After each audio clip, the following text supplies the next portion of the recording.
Hello, my name's Simonize, and welcome to another Simonize stream. Today, we are going to be doing more Hardcore Classic.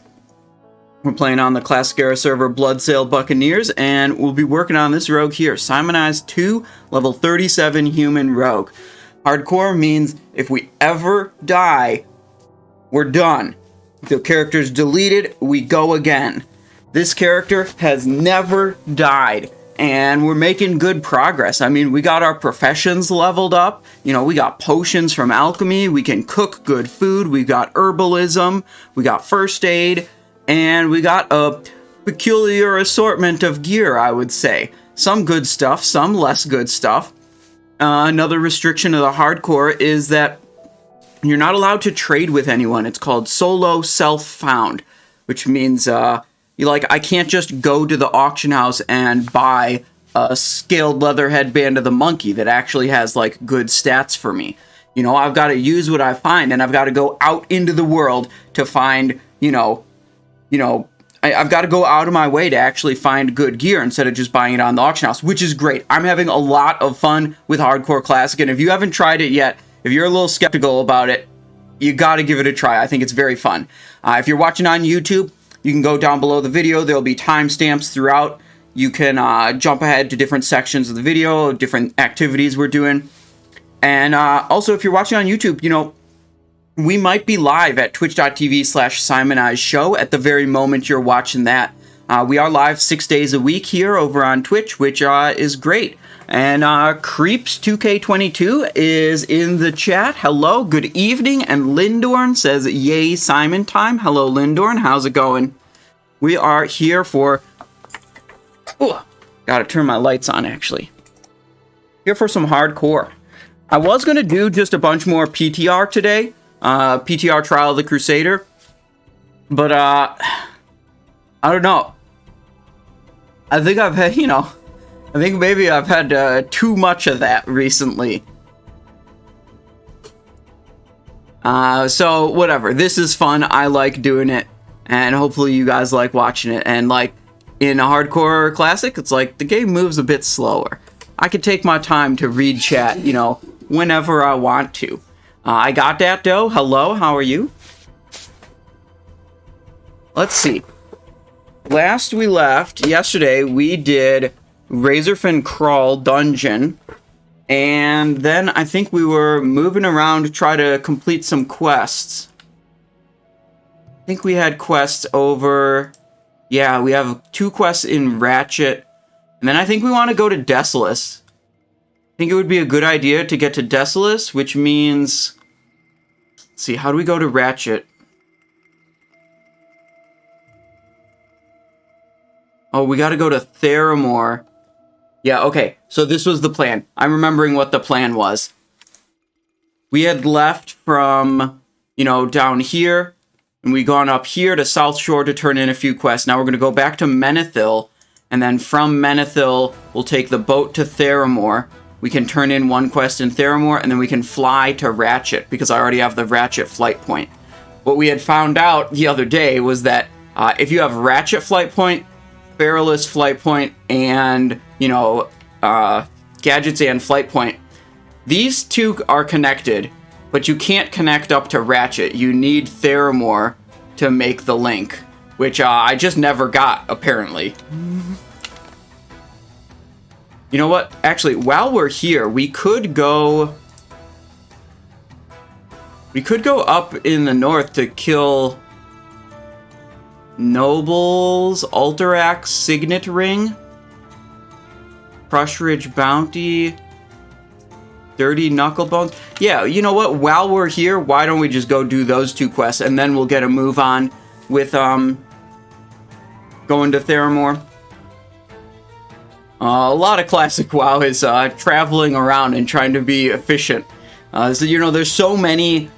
quests that send you all around the world, and it takes a long time to go all the way around the world. Let's see, this traveling merchant has red woolen bag. Not interested. Large venom sack, tangy clam meat. We can cook those things, so we'll hold on to them. Vulture talon, we can get rid of that though. And the speckled shell fragment. Okay. Just clean up the inventory a little bit. Lester of Disaster, hello. Says, hi, YouTube and Simon. Well, hello, Lester. How are you today? Probably just put some poisons on. Yesterday, we got a sweet weapon. Look at this. We got Kovork's Rattle, which drops from a rare spawn ogre called Kovork in Arathi Highlands. And it is a fairly unique weapon in that it is a one-handed weapon with a 3.0 swing speed, which is the slowest of any one-hand weapon that's obtainable by players. There's like one, I know there's at least one, I think there might be two other one-handed weapons with this speed.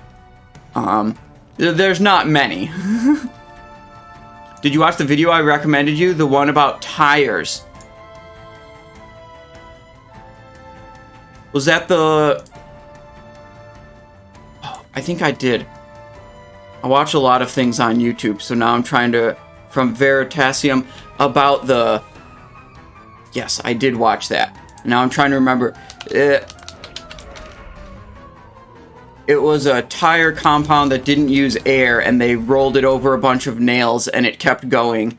And then they also rolled a, like, regular bicycle over a bunch of nails, and it did not keep going. to be blunt. Alright, so we're going up here. See if we can do any of that ogre quest. I mean, I know there's some elite ogres up there. We probably won't mess with them.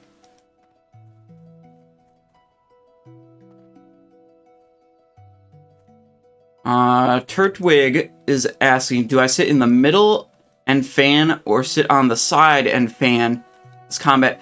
So it's going to depend on how your tanks are positioned. And ideally, your tanks position all of the adds very close together. So you can hit all the adds and a Nubricon, like all 4 adds and a Nubricon with the same fan of knives. However, depending on where the ice patches are or how comfortable the tanks are with positioning or just how good they are at positioning, you may be in a situation where the adds are too far apart. And when the adds are too far apart, you can't hit them all with fan, and then you might as well... this is hard to explain in words. Okay, let me see. How can I explain this better? Big pog damage. Okay, it's like this tree stump is the 2 adds on the left, and this tree stump is 2 adds on the right. Okay? And then the boss is right here. Now, maybe if you stand in the middle and you press your fan of knives, you can hit all 3. You can hit a noob, adds on the right, and adds on the left. Maybe they're close enough together. But maybe the adds on the left are this tree, and the adds on the right are that tree, and the boss is here. If you try to stand in the middle, it's like you're not going to hit them all. Like, they're too far away. So if they're positioned too far away like that, instead of trying to be in the middle and sucking, you go over like this, and you, like, take the consolation prize of hitting a Nubricon and 2 of the adds, and just ignoring the ones over there. Like, if they're just not positioned close enough, they're not positioned close enough, and you take what you can get. Wumbo Sock, subscribed tier 1, subscribed for 2 months. Thank you very much, I appreciate that. Welcome to the stream. Thank you for your support. Says, Blaze It Health. I do not know what you mean by that, but I appreciate your tier 1. Thank you.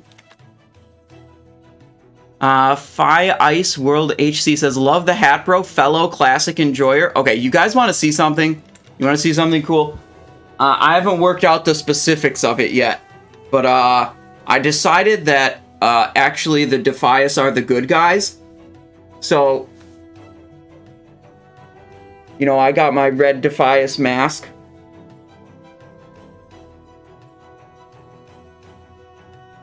The only problem with this is the fabric is a little bit too thick. I have to trim it up a bit so it's not layered so many times.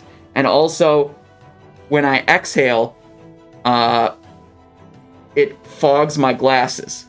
But you see, I can represent, you know, Defias gang. if you know the story of the Defias gang and the Stonemasons Guild, it's pretty obvious that the Defias are the good guys in this story. But I need to work out a little bit more logistics on how to make that a stream viable headpiece.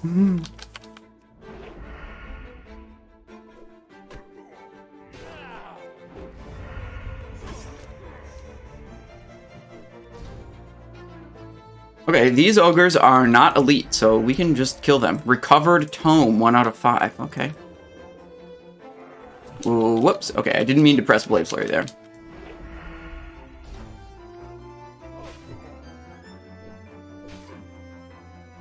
Hertwig says, tanks are a bit far, so my Blade Flurry autos don't hit, only Fan does. Yeah, I mean, they're just too far apart.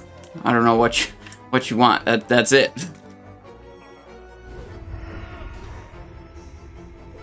Patamat says, is the slow one-hander, like the one you just got, preferable to faster ones? I mean, really what's most important is, like, the weapon DPS. Let me think about this, how to say this. The weapon DPS is probably the first thing you look at. A slow weapon like this tends to have very high damage per hit. So you see it's got a damage range of 38 to 72. That 38 to 72 gets added to every Sinister Strike I do. And if you had a similar DPS weapon, like say it was 18.3 DPS, but it was only 2.6 speed or something like that, the damage range would be smaller. You know, the damage per hit combines with the speed to make the damage per second. So if you lower the speed, you have to lower the damage per second to make the DPS be the same. So it's just like, typically when you find a slow weapon, it's going to have very high damage per hit, which contributes to your damage per Sinister Strike. Whoa, is this guy about to die? What is he doing? No, he's totally fine. But there is a Winter's Bite right there, which I'm about to yoink.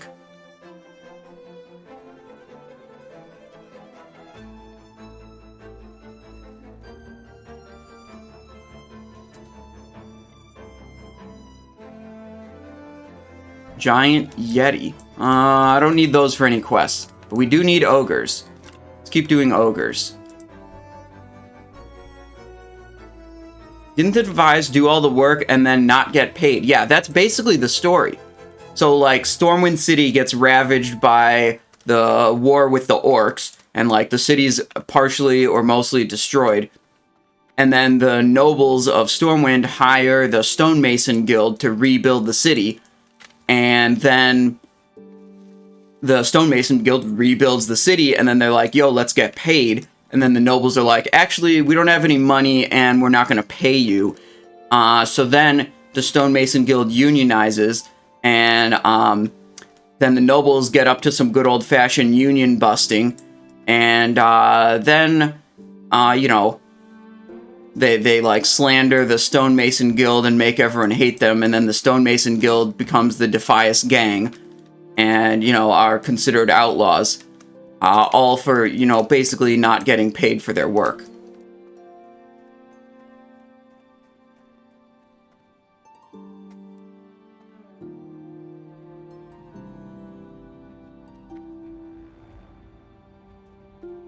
Strawnbread. Okay, this isn't the ogres anymore. Oh, wait, here's ogre. But we do need to do some stuff with the Syndicate over there.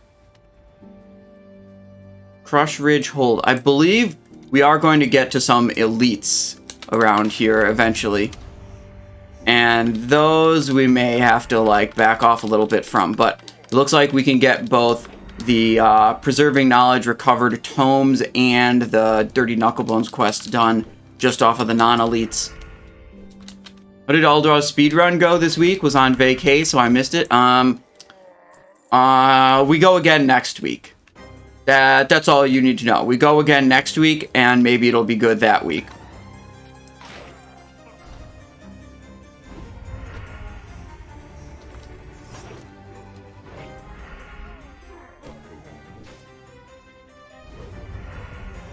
Covered tome, nice. I was thinking this recovered tome quest, Preserving Knowledge, is marked as an elite quest, so I was thinking I wouldn't be able to complete it. But turns out I can just like do it off of these ogres and it's fine.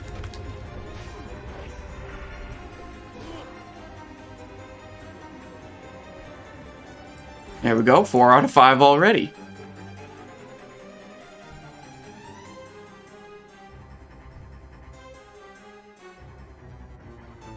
Winter's Bite. Let's get it.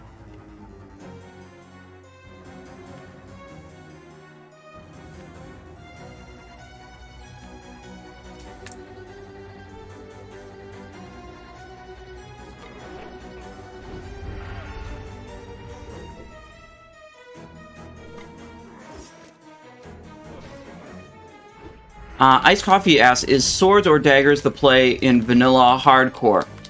For leveling, I would suggest, you know, sword or mace, some kind of Sinister Strike build if you're solo leveling.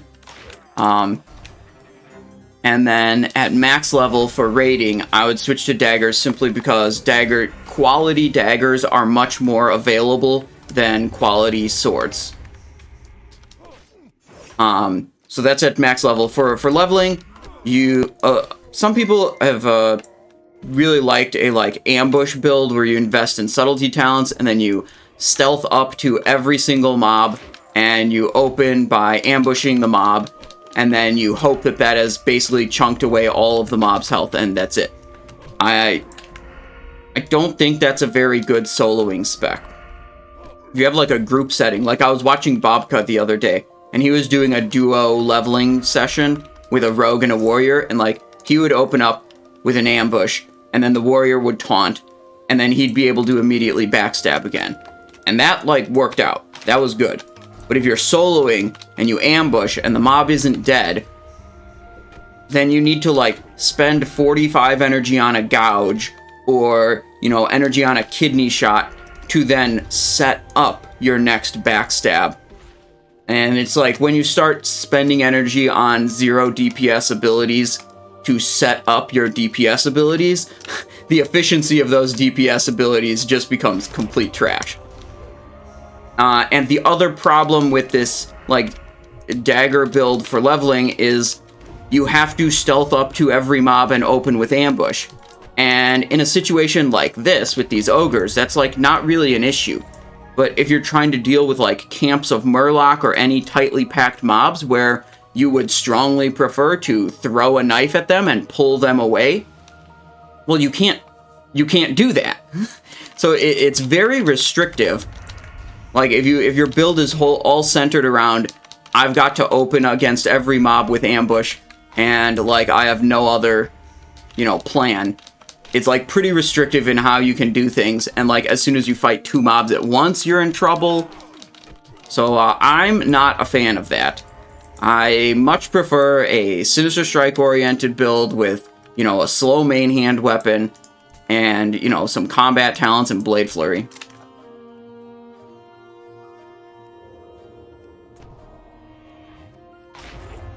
Sound says, hey, God bless, good luck on the hardcore grind. Well, thank you. How's it going, Sound?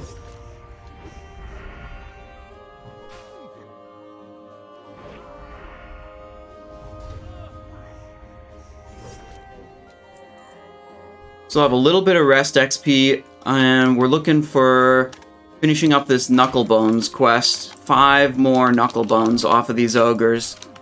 Should probably... Oh, I'm actually low on potions. I only have 1 potion right now. Might have to go back to town and do, you know, check out my herb supply and see if I can make more good potions.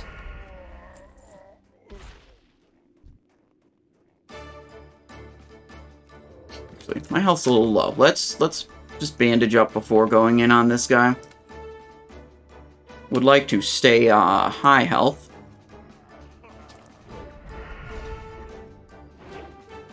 I think there should be world buffs dropping today. It is the weekend. The raiding guild on this server, to my knowledge, usually does world buffs at 250 on the weekends.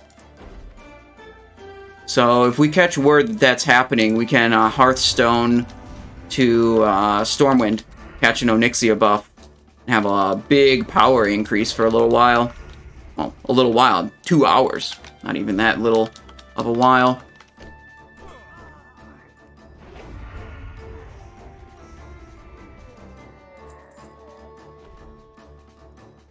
Two herbs here, Goldthorn and King's Blood. We'll move over for this Goldthorn first. King's Blood's definitely good. I have a lot of potion recipes that use it. What I really need actually is Strangle Kelp. I'm short on Strangle Kelp,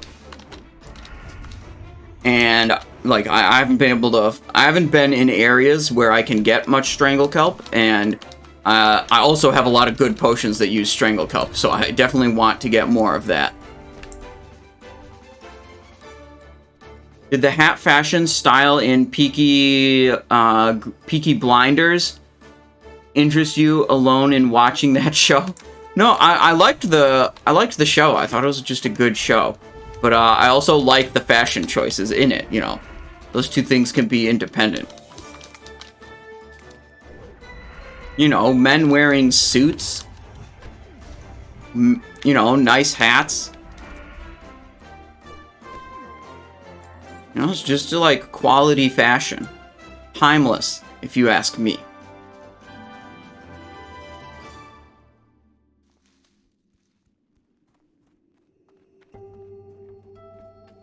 Alright, we got the Goldthorn. Over this way was King's Blood. And this actually goes to a shore. Some water area. Water areas are usually where you find Strangle Kelp. So we could just mosey on down there and see if we can find some Strangle Kelp on that shore. That would be great, actually. And our questie is telling us there's at least some mobs that are good for us here. Alterac Signet Ring, Noble Deaths. Yeah, okay, this is the Syndicate area. Yep, okay, I see what's going on here.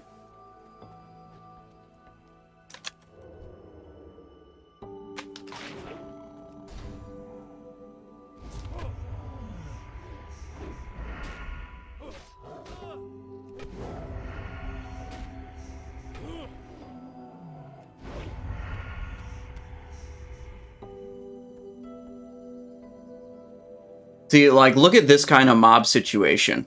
This is what I was talking about with the dagger build.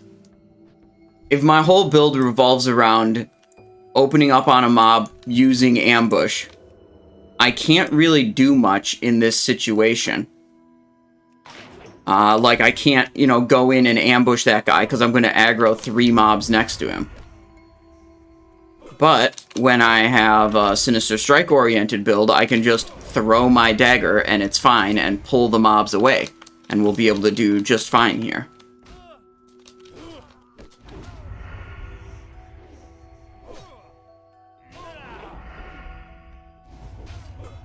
Okay, these guys are runners, so if I want to fight them, I'm going to switch one of my weapons to Crippling Poison to hopefully trigger some reduced move speed, make it a little safer. But, like, check it out. Boom. What, that guy shot me? Syndicate Saboteur. Alright, well, we're still pulling him away.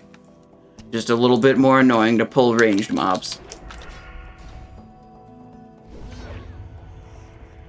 And yeah, I mean, 100%. If I went up and ambushed him, I'd have aggroed 3 mobs and, you know, been not in a safe situation.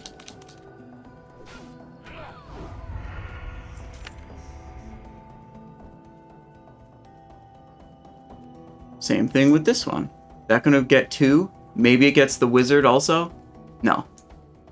Doesn't. Okay, we're fine.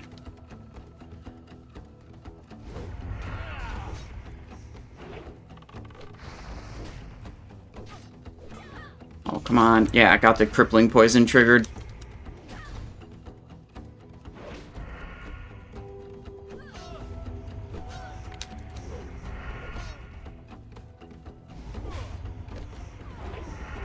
Okay, now our health's a little low. Hit a quick bandage here.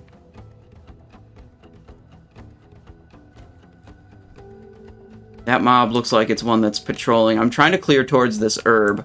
It's my goal. And these are also just mobs I need for the quest, so.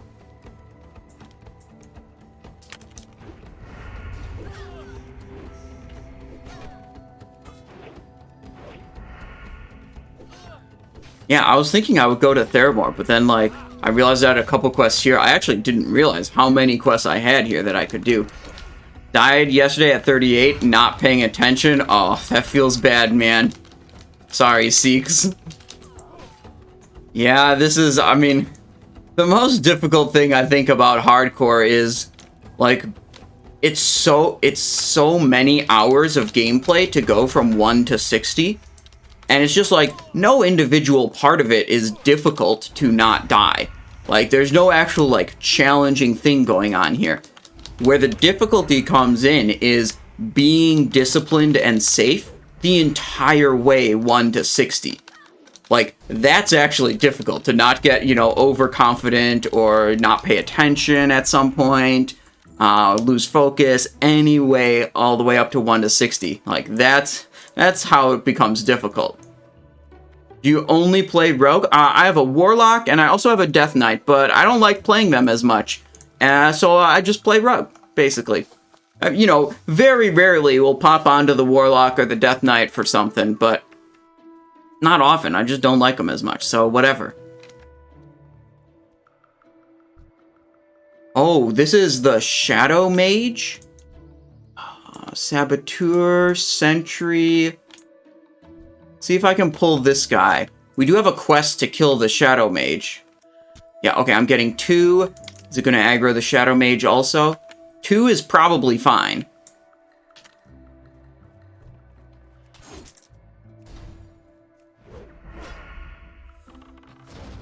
Come on.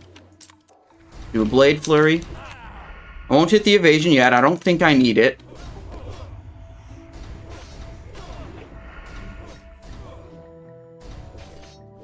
Evasion's a big, long cooldown. I will hit a healing potion. I like using my shorter cooldowns first, and only using the longer cooldowns if I think I, like, absolutely need them.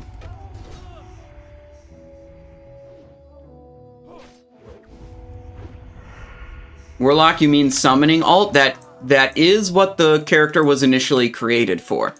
It's called Blasted Boy, and that character's initial purpose was to scout the Blasted Lands for Lord Kha'Zix spawns, and then also summon people to the Blasted Lands.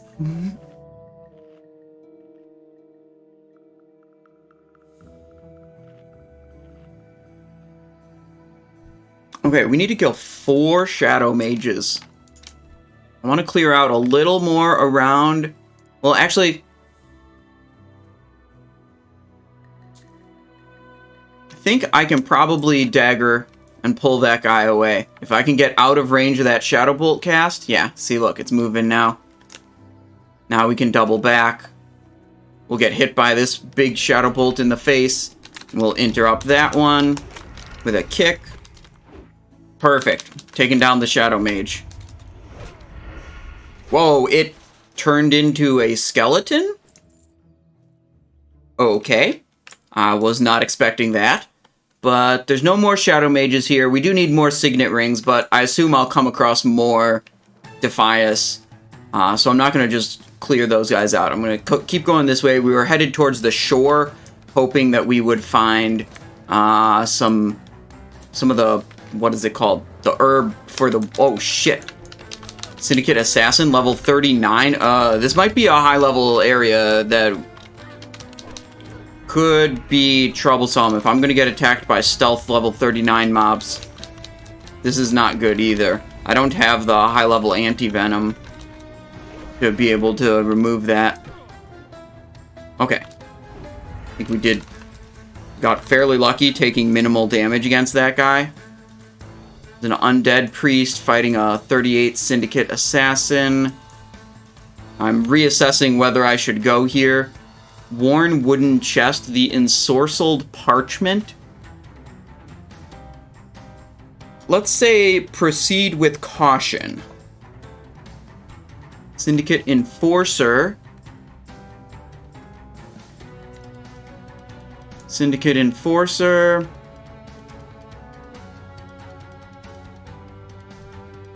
These are level 40 mobs. We are not gonna go here yet. This is a little too much. Let's go back to the other camp where we were having a good time.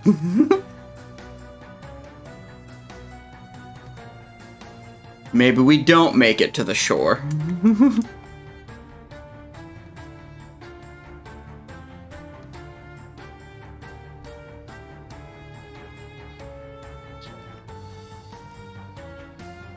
But there are other camps here that looks like they have more shadow mages, according to Questy, so we could go try to clear out that camp, see what we can do. Ooh, and an herb. A Khadgar's Whiskers. Okay. Burnt BBQ, sure you've been asked 1,000 times, but Cataclassic or fresh vanilla? I mean, no one's ever even said that Cataclassic is going to be a thing.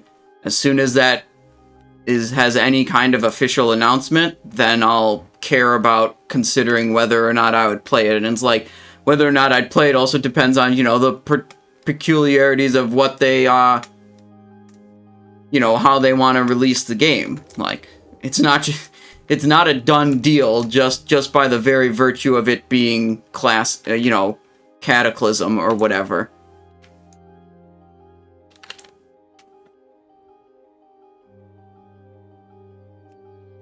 See if this is gonna pull multiple or just the one. Nice, just the one. Baron Vardis? Who is that? It's a named mob. It's not a rare mob. Whatever, I should just focus on killing this guy. Yeah, dude. Last time there were legendaries, it was super stressful. And, like, who cares if you get a piece of loot?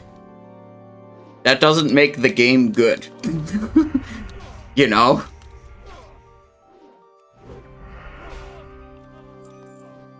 Whether or not, you know, you can acquire some orange pixels, it isn't really a determining factor in whether the game is good or not. I think this will get 2. Wow, that didn't get the Shadow Mage. That's crazy. How did that not also pull the Shadow Mage? Well, whatever, I'll take it. Oh, there's a chest there too? Okay, okay. A lot of herbs. Whisker and Fade Leaf.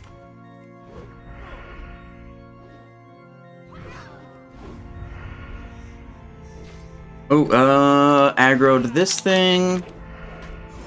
It's pretty low level. You can watch our health, maybe use a potion if we need it. But because it's only level 34, I'm going to say we probably aren't going to need it. Keep an eye out on everything around me. It was a bit of an oopsie. Basically, we backed into that mob.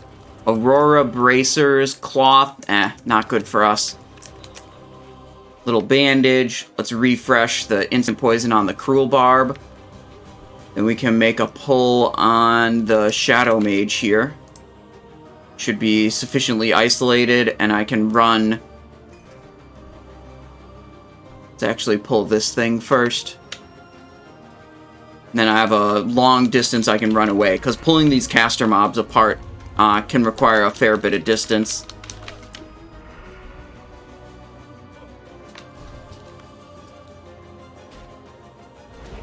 What I'm really hoping for that Blizzard does is, you know, they've announced these hardcore servers. I think they absolutely need to implement no trading until level 60.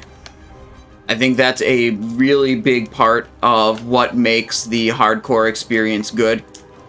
You know, in their initial announcement for the official hardcore servers, they shied away from implementing any rules other than, you know, 1 life characters. And I feel like if that's all it is, if all they're going to enforce is 1 life characters, I'm, like, not even that interested in playing. Like, you know, the no trading restriction, I think, is really important in forcing you to engage with the game in ways that you wouldn't otherwise. Going around the world to the other continent just because there's, like, a quest or a vendor that might have a quality weapon for you to use at your level. And it's like, shit, man. If you could just go to the auction house and fork over 40 silver or whatever to get a quality weapon at your level, you would just do that and move on with your life. And that's like, it's just way less interesting and way less satisfying than like having this journey where you go across the world. And it's like, you might say like, oh, you know, if you want to do your quest around the world, you know, you can do that. No one's stopping you. No one's forcing you to trade. And it's like, that's kind of missing the point. It's kind of the developer's job to protect what I see. The way I see it is, it's the developer's job to make the optimal way to play the game also a fun way to play the game. And enforcing the no trading, you know, makes the optimal way also the fun. It helps make the optimal way also a fun and engaging way. I'm not sure if I should fight this mob, but he is guarding a chest. So we are going to, unless it pulls two at once. Oh gosh, he has Frostbolt. Yeah, come on.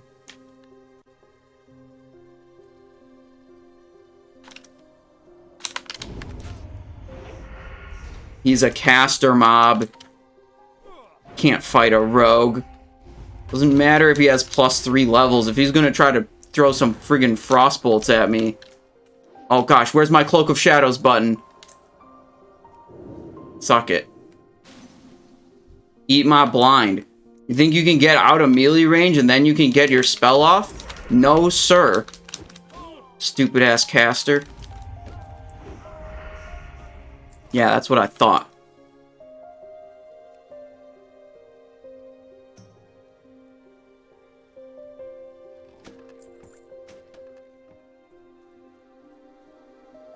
I don't think they'll ever limit grouping, but I do think not allowing trading is feasible. Yeah, I'm not sure how much the no grouping rule really adds to the game. I feel like the no grouping rule is mostly to try to limit players' abilities to boost each other. And that's about it.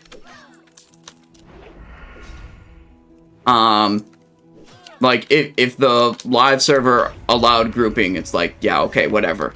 I don't really care. Adventure Tom says, you are the one who popularized Battle Chicken. Yeah, I did discover the method by which you could, is now patched, guarantee the Battle Chicken to trigger. I don't see how that's related. I think you're making a false analogy here. Where you're saying, like, these two things...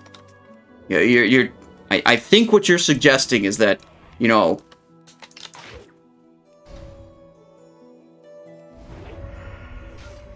Because... Let me see if I can piece this together while also not dying. I think you're trying to point out what you view as an inconsistency between, you know, me figuring out how to make Gnomish Battle Chicken guarantee a Battle Squawk and me suggesting that a developer should make the fun way to play the game also the optimal way. I mean, this is a problem with Twitch chat sometimes. It's very difficult for me to piece together exactly, you know, clearly what someone's argument is. So I'd like to know if that's what you're trying to suggest. Or more clearly what you're trying to suggest, Adventure Tom.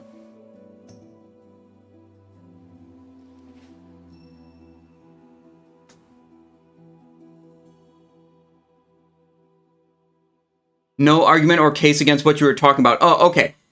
Yes, I am the person who figured out you could do a particular thing and then guarantee the Battle Chicken would give Battle Squawk. Rest in peace, Battle Squawk.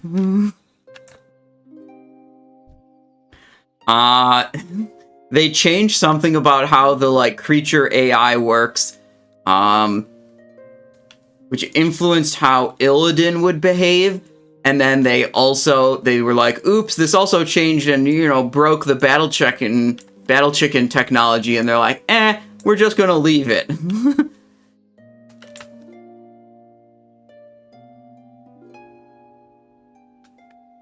Where's this herb? Yo, oh, okay. It's a very similar color to all the other grass around here.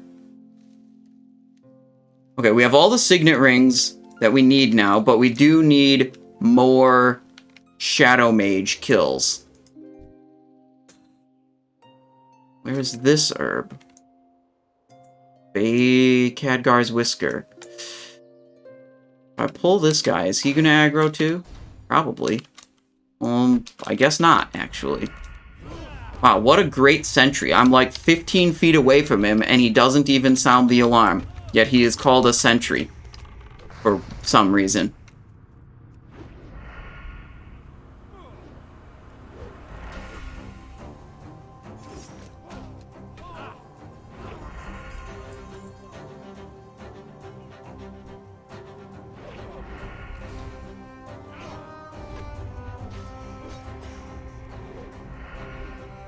Grouping with only 2 to 3 level range would eliminate the probability of boosting. Yeah. It would. Well.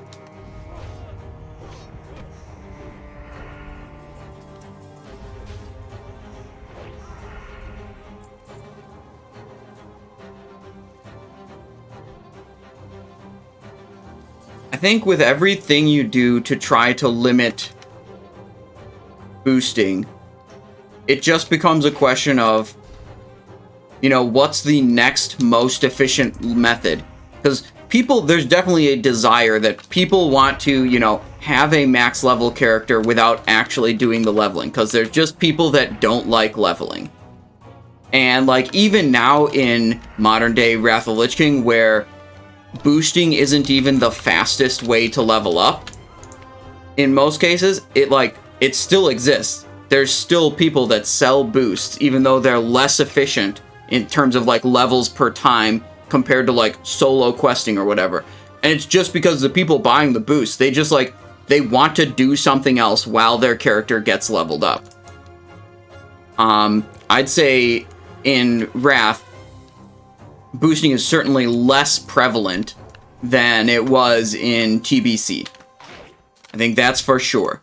There's a much smaller portion of the population, I think, that engages in that, because it's like the people that are just looking for the most efficient way to level, that used to be boosting.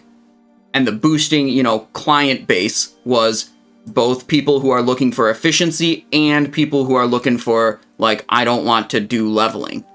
And now that boosting isn't, like, super efficient anymore because of the, like, nerfs to dungeon XP, nerfs to, like, well, whatever, the various nerfs they've implemented against that kind of target boosting. Now the boosting client base, the people interested in receiving that service, is pretty much only the people that just want to not do leveling.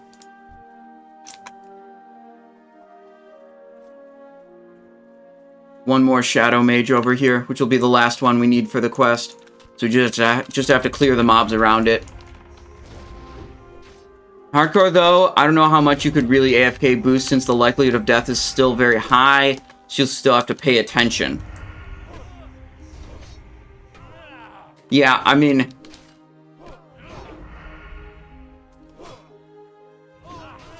if it was like dungeon boosting, a lot of the ways the dungeon boosting is set up is like literally the person receiving the boost is AFK at the front of the instance and like has no risk of death. Like all the death risk is on the booster in that situation. But like there may be other boost situations that like are different and like have some risk to the boost receiver. And those would, you know, any risk to your character's life is like not really going to be tolerated or widespread when it comes to hardcore.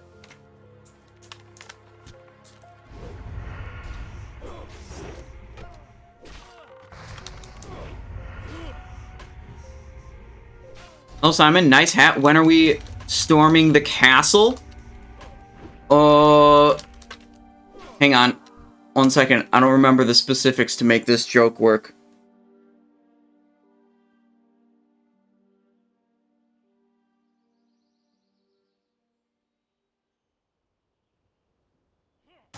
We already captured the castle.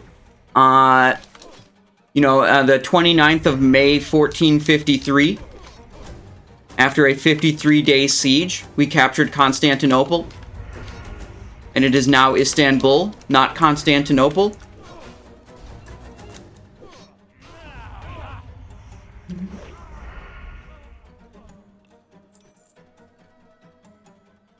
Yes. Sultan Mehmet II. The first sultan to capture the Red Apple.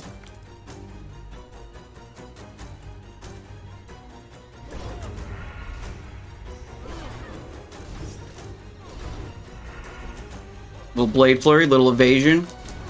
Actually, probably didn't need the evasion, but whatever. I was only half paying attention to the pull, so I just hit extra defensives.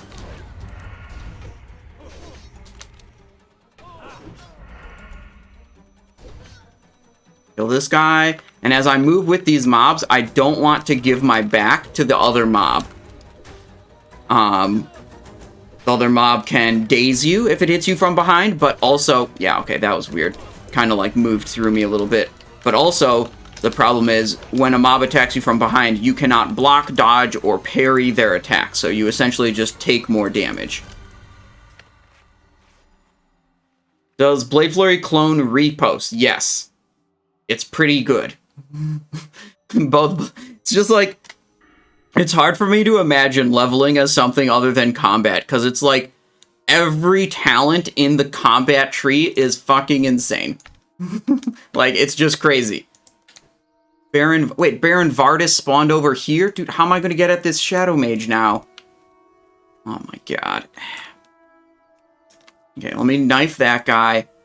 We need one more Shadow Mage, but like, look, those guys are really close together. I don't think we're going to be able to pull them separately.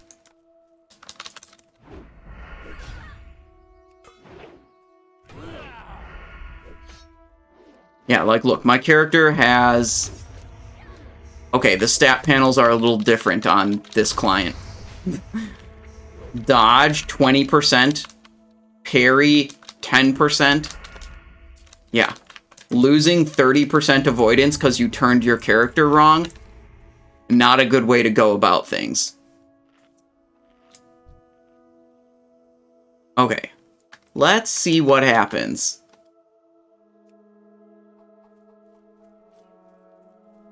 Yeah, it's pulling both. I do not want to fight both. I'm just going to go back over to this other camp, and maybe the Shadow Mage over there has respawned by now. It's freaking caster mobs. They're probably going to reset together. Yep. Okay. Not going to mess with that.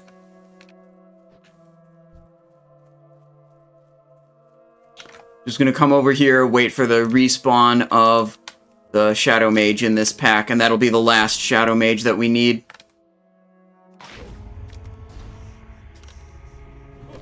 We already learned that these sentries are stupid and actually have a very small aggro range. So we can come up pretty safely like this.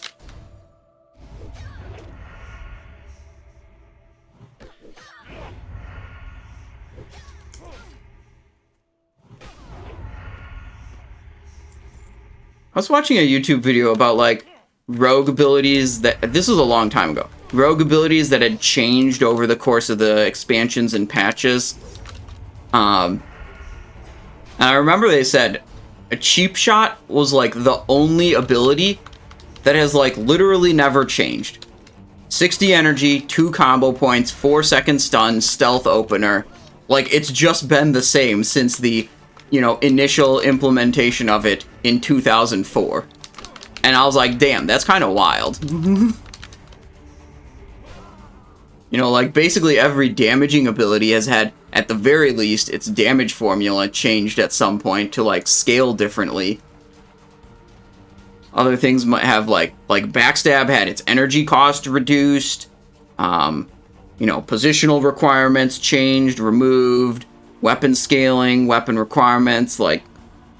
But Cheap Shot has always been Cheap Shot.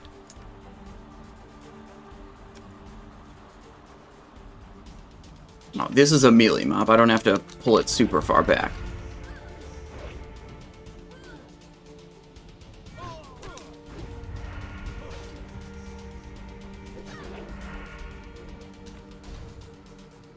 Let's see, did we get all the knuckle bones for the ogre quest? No, we do need to double back, get some of those. Oh, here we go, Shadow Mage. Okay. Knife that dude, we'll pull him just a little bit.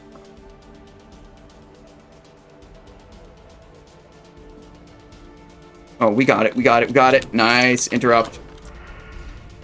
Spellcaster mobs, Keck W. Imagine. Okay, 4 Shadow Mages killed. Oh, wait, shit. Yeah, we needed 4 Shadow Mages. We also need the head of Nagaz. Oh, shit.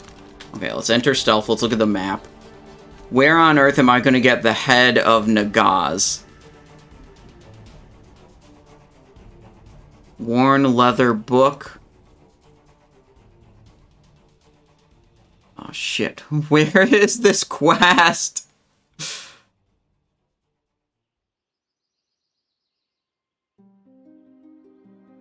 think that's just all the same thing. Oh. Oh, it's right there underneath that X. Oh, shoot. We were not super keen on that.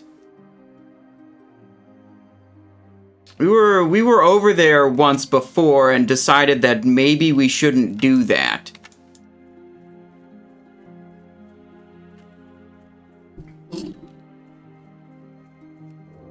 Let's take a quick peek. Yeah, the fall of Constantinople. Yeah, that's pretty cool. Over here. Classic. Nagaz. NPC. He's an orc. Melee. Level 40. Thought he would be a caster. You know, I don't know why, but whatever.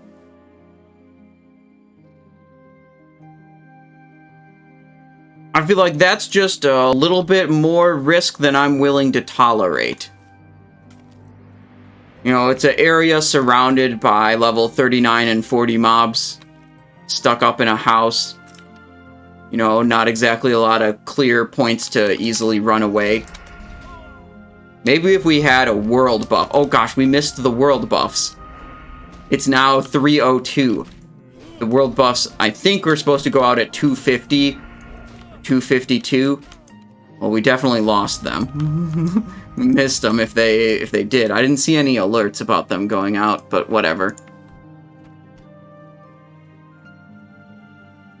Hey, Simon Eyes, how's it going? I'm glad to jump in the stream. Star Dude, how's it going? I'm doing well.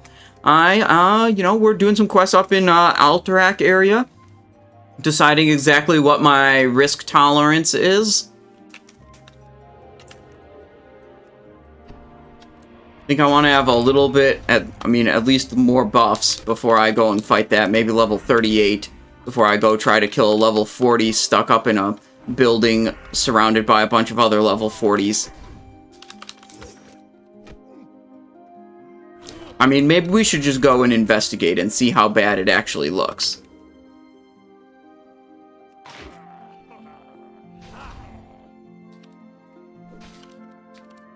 Winter Herb, Winter's Bite. Oh, yeah.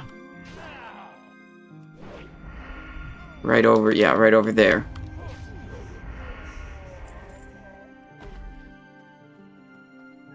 Worn Leather Book, Preserving Knowledge.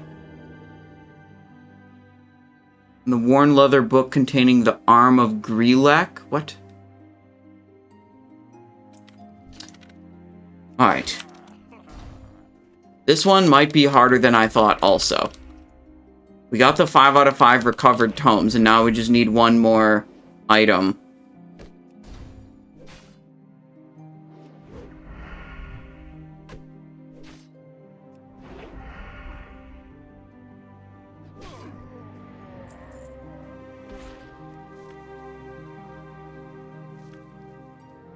Okay.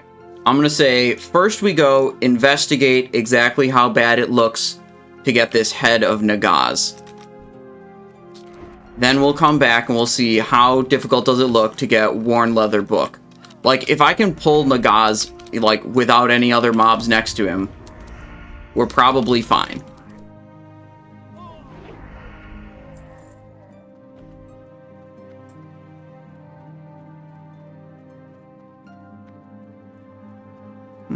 is a pretty tall cliff here. So he's in this house here. We can go instant. Instant. We've got our food buff active. We've got our regeneration active. We don't have any other buff consumables available right now. Should probably refresh the duration of this food buff. Because if we're adventuring in here, we might have to kill a couple of dudes. Only 4 minutes. Not very much. Okay. Fall damage, 92? Are you serious? Yeah, there's stealth mobs around here. The assassins. That could be a problem. And they're higher level than me, which means, like, they're gonna be able to detect me. Like... Oh, look, there's a... level 40 warlock? Yeah, human warlock? Okay. That might make it easy. You know, if they're wiping out some of the other mobs, we could come in and we could do something here. Burger Boy, hi Simon, don't die, good luck. Thank you for the tier 1, thank you for 11 months of support, Burger Boy. Oh, look. Uh-oh. This guy pulled a lot. Wait, how did he pull that out of the... Where does that guy even go? Okay, well, he pulled the mob. So, the best we can do in the meantime is probably to, keep the rest of the area clear. Oh, worn wooden chest. Yeah, let me...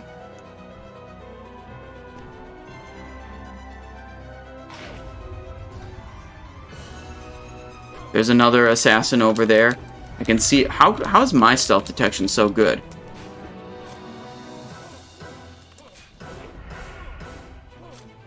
I'm gonna use a stun right before he dies. Or starts running away. There we go. We have a poison on us. That's okay. Let's loot this. Ensorcelled parchment. Okay. I kind of want to go over and fight this thing. It's a little frustrating, or, you know, a little annoying to me that this, you know, might be in my way.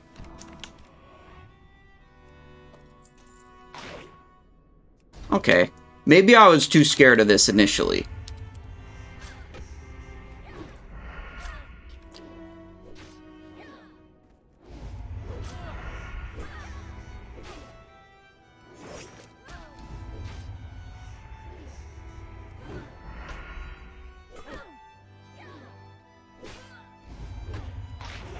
Stun.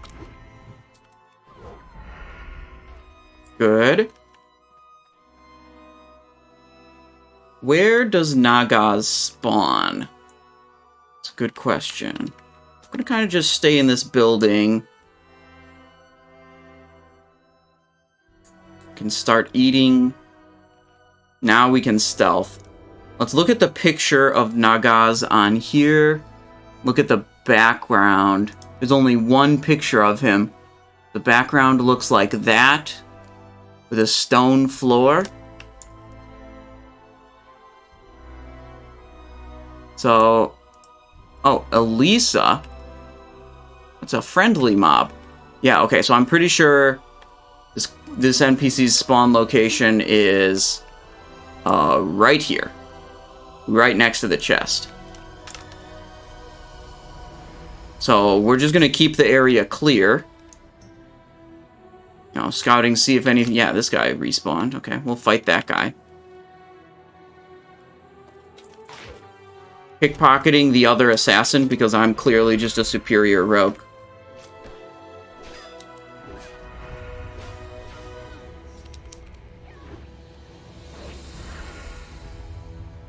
Poison is kind of annoying. I need to find out where I can get the higher level anti-venom, because not having anti-venom to dispel these like poisons is kind of annoying.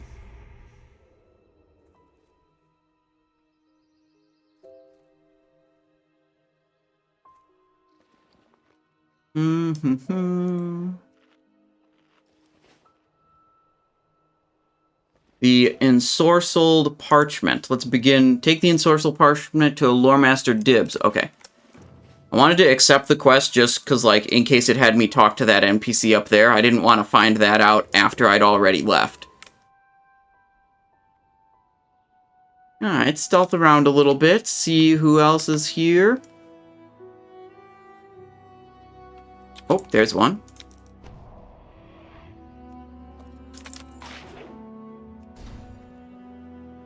Second level anti-venom is a world drop? Are you serious? Oh my god. So basically ungettable is what you're saying.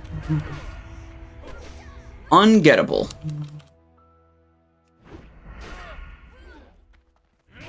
So there's another assassin right here. Wow. That's a little scary.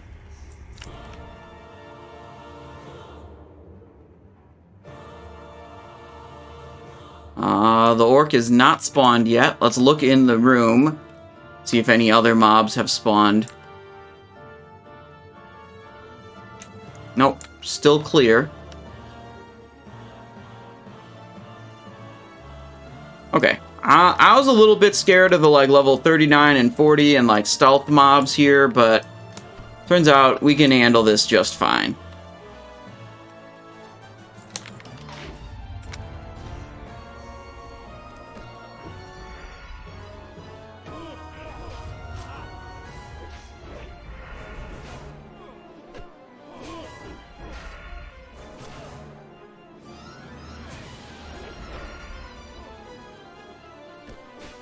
Stun. Perfect. Have you died in hardcore before this? My first character died at level 12. This character we've learned some things. We've had some close calls and we've learned some things, I would say.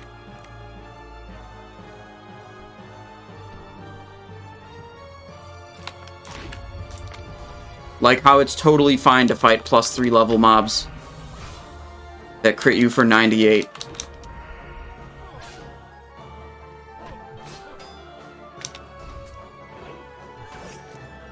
Because repost is good.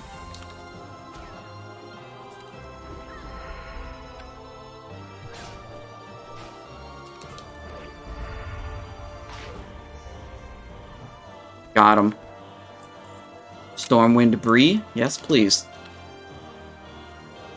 What level did you do Poison Quest? Yeah, 22. I wanted to get Vanish and Distract before I did the Poison Quest, because it's like basically a stealth mission. And Vanish and Distract are very important for that. What's this? Syndicate Enforcer? Where's Nagas? Does he maybe like spawn somewhere else also? Maybe that other mob we were going for, like we saw him spawn in 2 different locations. Maybe Nagas also spawns in 2 different locations. Gashel, hello. What would you say is the biggest lesson you've learned in hardcore? Don't pull boars with a thrown weapon. You should always walk up to them and melee them, and that way they won't do their charge ability, and their charge ability gives them like huge bonus damage on an attack. Also, you just kind of have to have good game sense of like what your character is capable of doing, and always have a bunch of backups of like ways to get out of a situation. Rogue's pretty good at that. Once you get to level 22 and get Vanish, that's kind of a big deal. Okay, this could very well be a bad choice. Could be. But I'm willing to bet we can make it happen. Thistle Tea for more damage. Blade Flurry, evasion, now that there are 2 mobs on me. I'm not hitting this guy enough. Got a disarm on him, that's good. Now we're gonna blind you. Vanish. Whoa, whoa, whoa, whoa, whoa, whoa.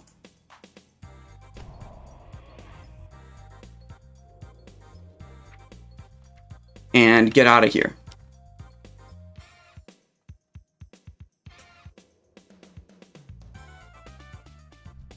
Okay, so this was like not one of the smartest things I've done, but you know, it worked out.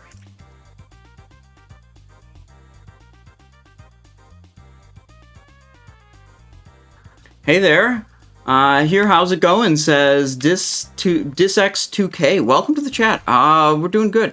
You know, we're doing some slightly higher level quests that are a little bit dangerous, but we're taking, you know, calculated risks. Is what I'm telling myself.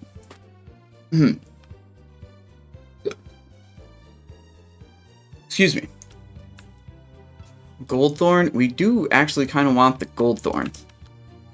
Goldthorn's a good herb. Head of Naga. Yeah, we just did a level 40 quest at level 37. Look at that.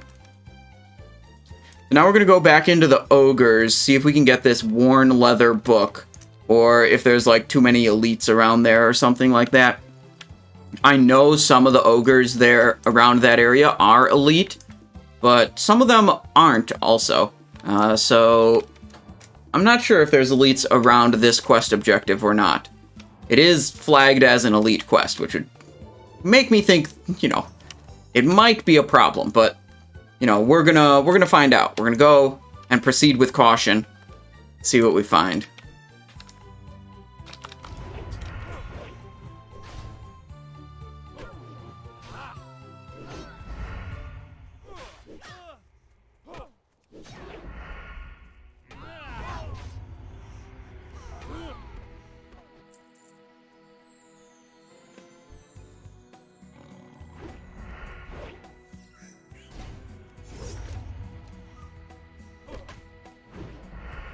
And then my plan is to, you know, we're going to do a couple of quests, but then we're probably going to get a good grind session in.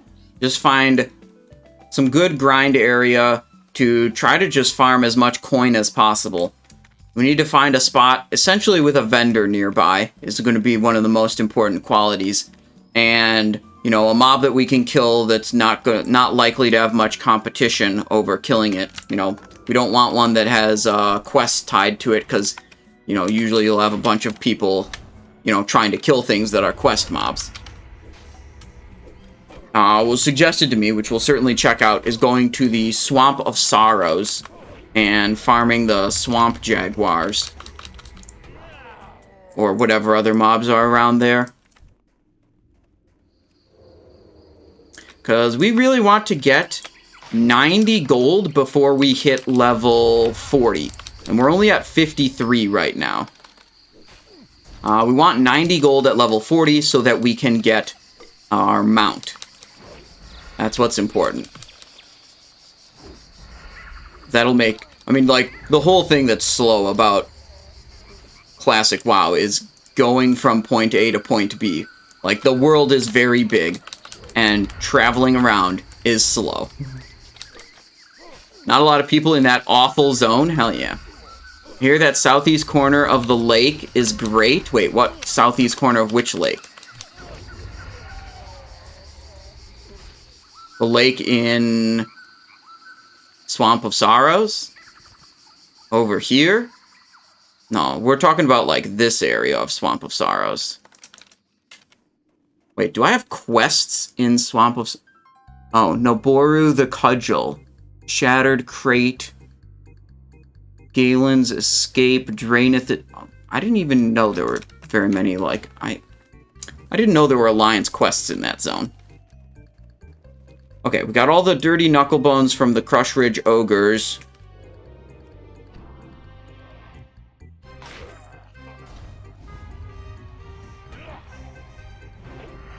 So we're trying to go to here for the Worn Book.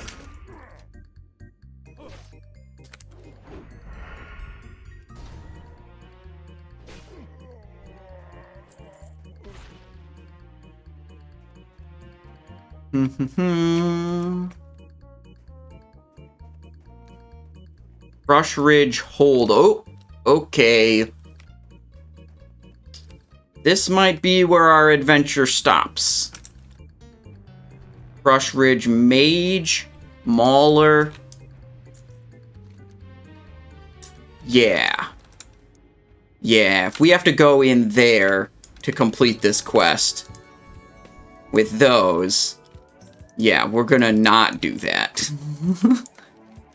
We're gonna bail. And just go back to Southshore.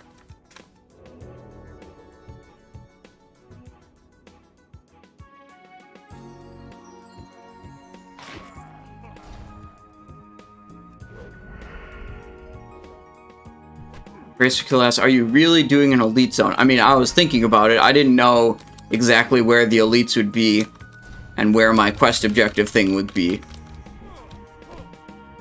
And yeah, the decision is definitely a no on that one.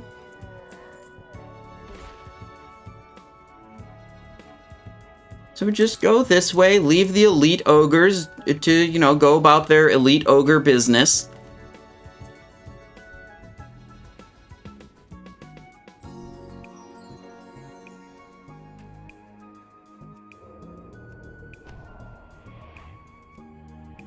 What herb is this? Goldthorn? Yeah, let's get it.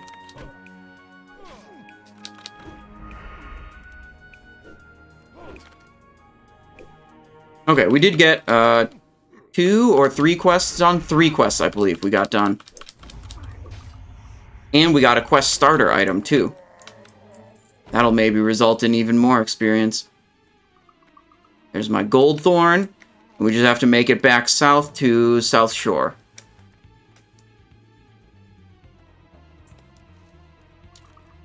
We could go get the Western Plaguelands flight point while we're here, but I don't think that actually does anything for us. We're not going to need the Western Plaguelands flight point for a very long time. You risk it with any dungeons while leveling? Hell yeah, dude. We did Dead Mines, we did Black Fathom Deeps, we did Stockades, we did Nomergon, and we did Razorfin Crawl so far on this character. Not only did I not die, obviously, like I'm still playing this character, but no one in my party died in any of those dungeons. Most of my dungeon groups had a lot of players who simply over-leveled the content to make it super safe. You know, I've seen enough clips in the deaths section of the hardcore Discord of people dying in the final hallway of Nomergon and, like, doing dumb stuff. Or, like, falling off an elevator. Or, like, generally just being bad in dungeons. And it's just like, yeah. If I'm going to group up with random people that I don't know if they're very good or not, we're at least going to over-level the content. So even if they are bad, we'll still probably be fine. Because we just over-level it. Yeah. Yeah, yesterday when we were doing, dumb stuff like entering Nomergon. No, dude, look. I entered Nomergon and then I came. Oh, wait, hold up. That's an issue. Okay. The Terran Mill Death Guards are not something we want to mess with. Skull level. Okay, how can we even get around them? Where are they going? Okay, they're just doubling back. Okay, we can proceed, you know, we can proceed now.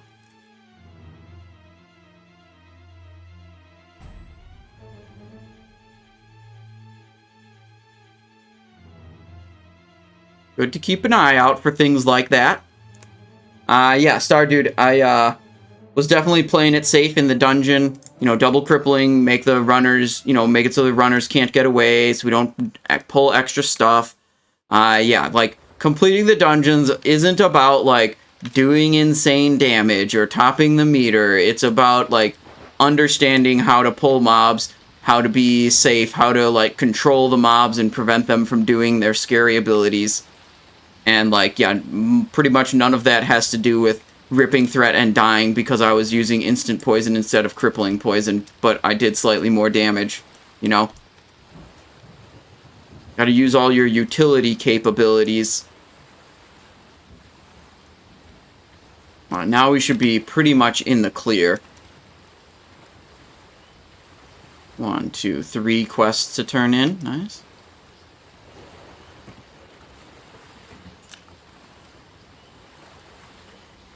So then I'm thinking the next dungeons we do probably be Scarlet Monastery and Razorfen Downs, which I think we want to get like at least level 41 to do those.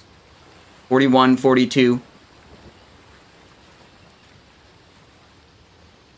And those dungeons will be super good because there's a quest reward sword that we get out of each of them that's very good. So, like, regardless what drops, we'll get good quest reward sword if we make it through the dungeon. And those, like, we'll use both of them. We'll dual wield the swords and it'll be great. Lord Valcom says, hey, how you doing? Are you doing good? Yeah. I got out before the stream. I got outside for a little run, quick shower, and a good meal. And I'm having a good time playing Classic WoW. How are you today, Lord Valcom?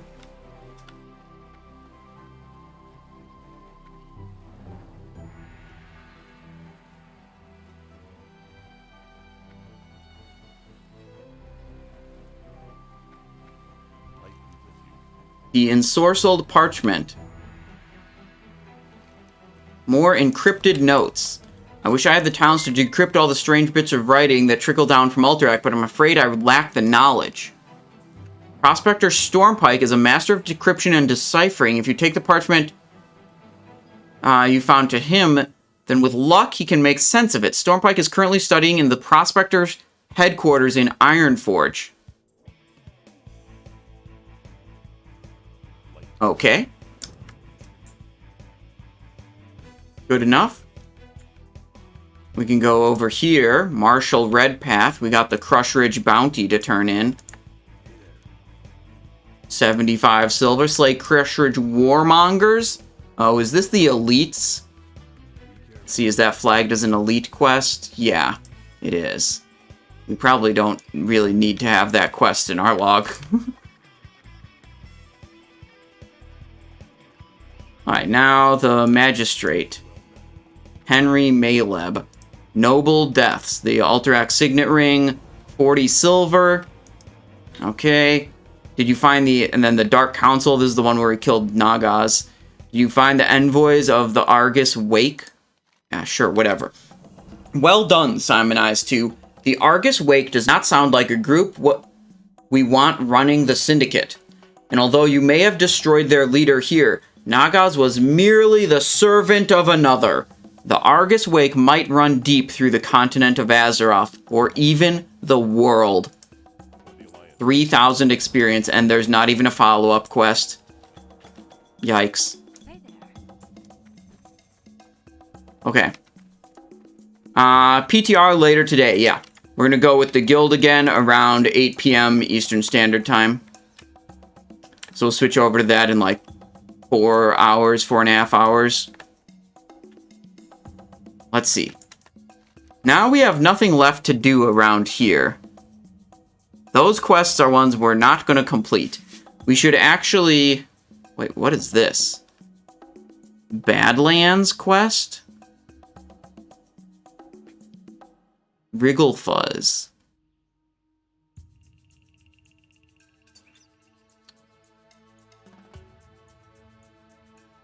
Well, let's go. We could go to Ironforge, turn in the one quest, or we could just go straight to... Yeah, let's go to Ironforge, turn in that quest, see where it heads, where it takes us.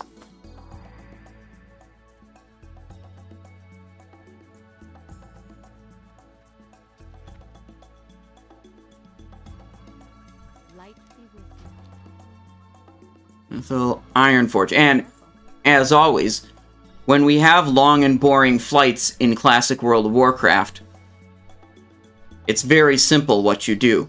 You just go here to the Classic Hardcore Discord and go to the death clips, and we just review some deaths. SFK gone wrong. Okay, let's check it out.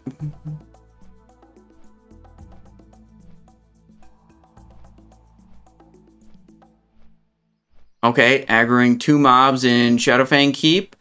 The rest of the group is coming around there. It's like a staircase this way to here. Their levels 28. I can't see the other people's levels. Okay, something went wrong. Let's back that up. The mob there, and a mob there. That's fine. A third mob is fine. Those are not. Okay. So, probably what happened is one of these people is low level, and as they ran around the stairs that way, this whole room is, like, kind of scary. Like, there's stairs up this way that go that way, but then also, like, up above this wall, there's another ledge with mobs, and I imagine you could get too close to the mobs there, and then they aggro and they chain, like, all the way around. I'm pretty sure that's approximately what happened here. Now, let's see how many... Okay, this guy got dazed. They're running back to the roof. Are they just gonna jump? Or are they gonna all die? Okay, they're on the roof. That guy is fucking dead. Magnadin. Oh, the mobs... the mobs made it onto the roof somehow. Is anyone else going to die?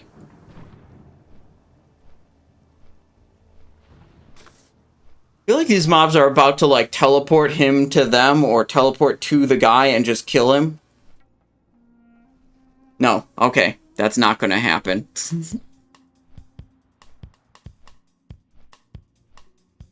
Alright, we got one more, probably.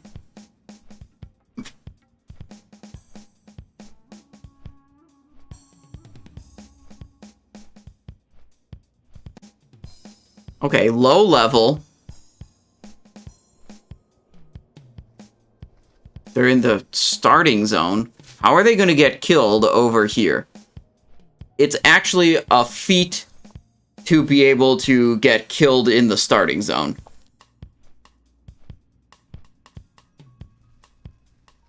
What? I mean, what is go... How long is this clip? 3 minutes long? Okay, nothing... I don't want to watch 3 minutes of you walking around...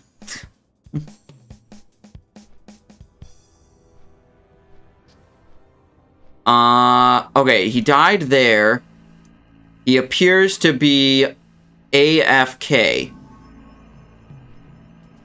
Yeah, he's just taking damage and standing still. Okay, that's actually not that interesting.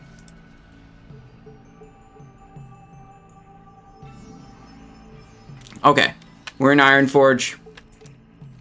Let's turn in this quest, see what's up.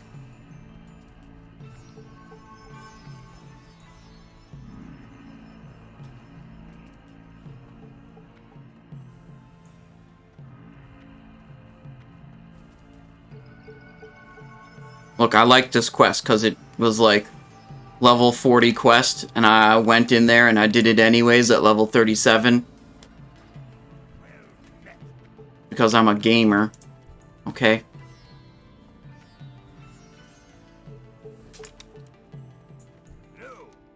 Current quests. Stormpike's deciphering.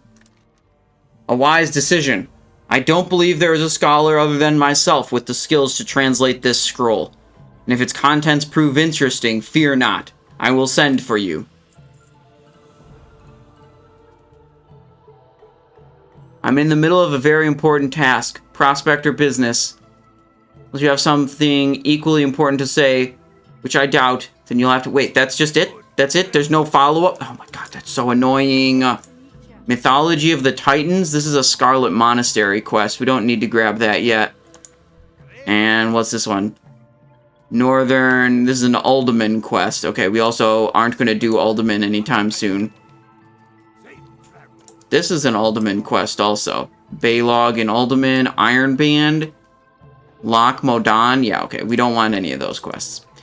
That was disappointing. I wanted there to be a cool follow-up quest. Like, he deciphers the parchment and then is like, oh my god, they're trying to take over the world and you have to stop them. Oh well.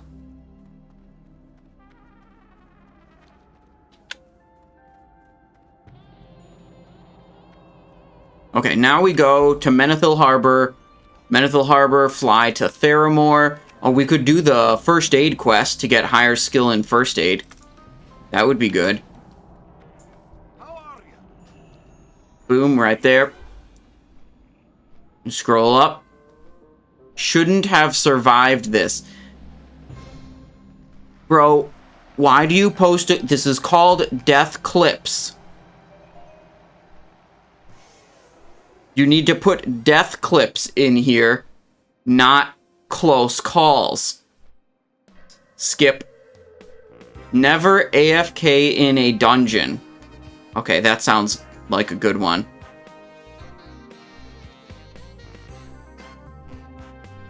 Okay, he's just chilling. Is he AFK? Dude, why is this another 3-minute clip? People don't understand what a clip means. Druid of the Fang. Oh, he got put to sleep. I mean, his group's all still fine. We're gonna jump ahead a little bit. Okay, now someone's dead. This is another shitty clip, dude. Someone dies. Wait, is he the healer? Oh, he's their healer. Okay. So he's the healer. We could go back in time and see if this guy said anything about going AFK. 3 of us went AFK for a smoke. My duo came back before me, and this is what happened next. Okay, so it sounds like he even communicated that he was AFK, and then the rest of the group just did a big dumb and continued pulling mobs before verifying that the healer was back from being AFK. This is another unsatisfying death clip, if you ask me. It's just like a really basic, you did something dumb. Like, and now you're dead. Congratulations.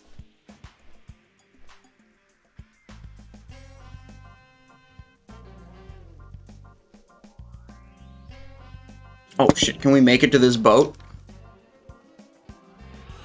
Probably not. I bet it's gonna leave before I get there. But we're gonna try. The worst quest chain ending is the Green Dragonflight quest chain out of Sunken Temple. Wait, we're gonna jump. Okay. We jumped while we still had sprint. Oh my god, we're making it. Boom!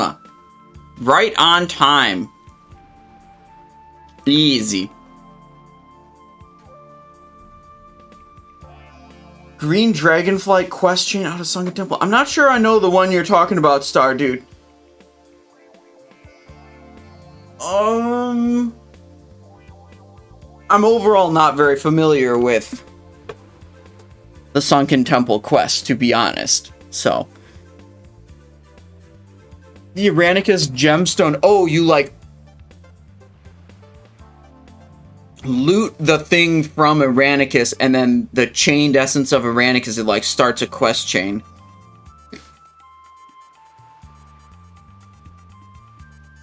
I kind of remember that one.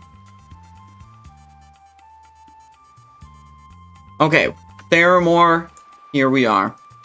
Our first time visiting. Oh, we should destroy these recovered tomes. That's just inventory space that we don't need. We could actually just straight up abandon the quest they're associated with because we decided we weren't going to do it. What is it, like acquiring knowledge or something? Preserving knowledge, yeah. We're not going to do that. So. Brother Anton and Desolace, the Princess Trapped. Mozart. Oh, this is a Wrathy Highlands quest. Stromguard badges. Yeah, we're not going to do that. We're just going to clear up the quest log a little bit.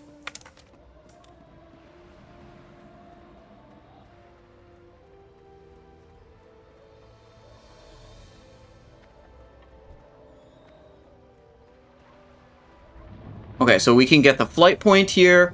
We should stop at a vendor, sell all of our crap. There is at least one quest turn-in Theramore that we need to do for a missing diplomat. And then we can fly north to Ratchet, and that'll be good, because we have 2 more quest turn-ins to happen to do there.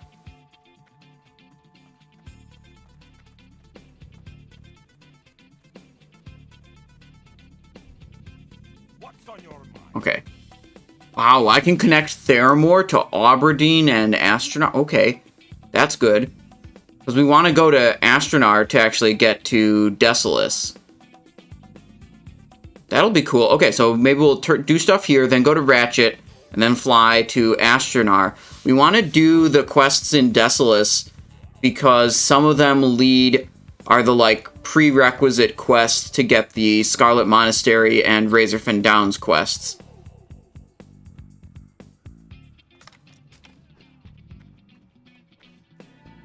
So let's go through the castle. We can do turn in the missing diplomat, and the triage quest is here also. I'm gonna do the triage quest first. Look at this. Dr. Gustav von Hausen. Triage. Good day, Doctor. You will be tested on your ability to triage patients accordingly this afternoon. Should you pass your examination, you will join the prestigious ranks of Alliance Trauma. Yeah, many Alliance players have trauma. Trauma from trying to get Warchief's blessing. Those were the days. Now pay attention. The critically injured must be tended to first. After the criticals come the badly injured. The injured should be tended to last. You must save 15 patients to pass this exam. You will fall should 6 of your patients die in triage. Okay, where's the triage bandage? There we go. I keybound it on T. Critically injured Alliance soldier. Injured, injured. Critically injured over there. Badly injured. Do this guy. And we'll do that guy next. Injured, injured.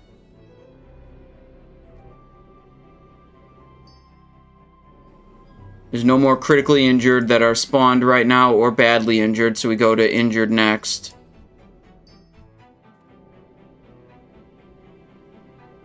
Okay. So far, so good. Oh, badly injured spawned over here. We'll do him after this one. There we go. Injured. Can do this guy next. These are just not spawning very fast. It's like I can get all of them. We can get that guy next.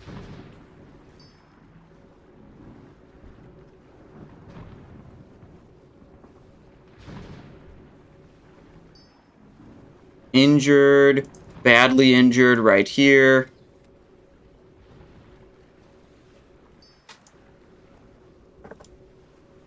Critically injured.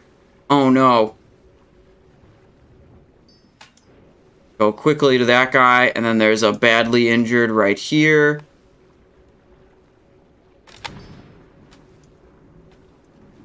It's just a regular old injury. Here's a badly injured person. Badly injured, injured, badly injured. Okay, right here is our next one.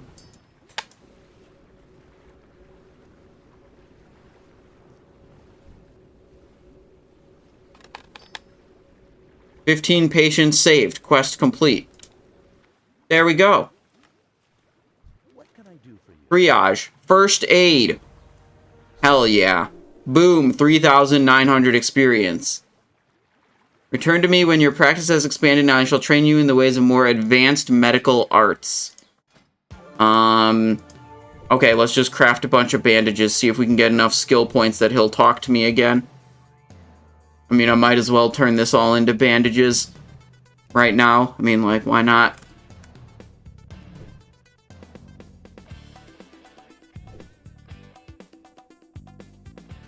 Jake the Snake says, "It is for that reason alone that I'm glad I played Horde on Classic." Yeah. Yeah, trying to sneak a Warchief's Blessing buff as an Alliance was, quite an ordeal. It was very difficult. I've no idea what skill level I need to get to for him to teach me anything more, but I just figured I might as well, get to the highest skill level I can before I leave. If we just had more Simonize doing triage, we'd have our healthcare system fixed. Oh boy. No, you see, the way you fix the healthcare system is you produce and deliver healthcare without a profit motive. That's it. You just have to set it up without a profit motive.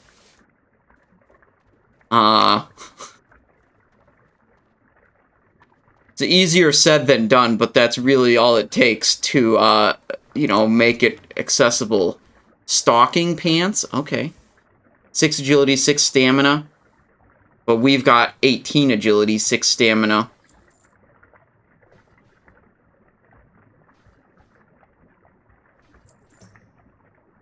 Okay, let's vendor all the crap we don't need.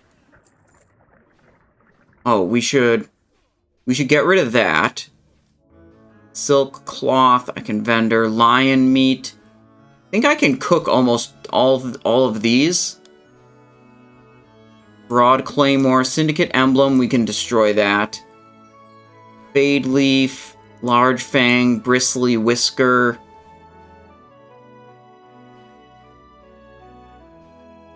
Okay, we're good. Gunsmith. Dude, there's all kinds of stuff here. Okay, whatever. Go this way.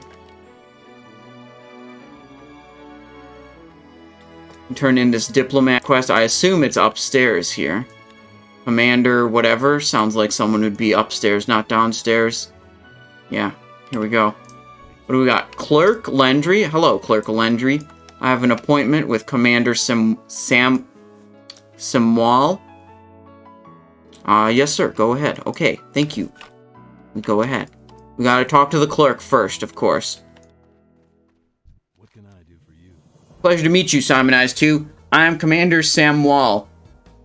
I'm in charge of Miss Proudmoore's forces here in Theramore. Although I'm quite busy, if you have any questions, please feel free to speak up.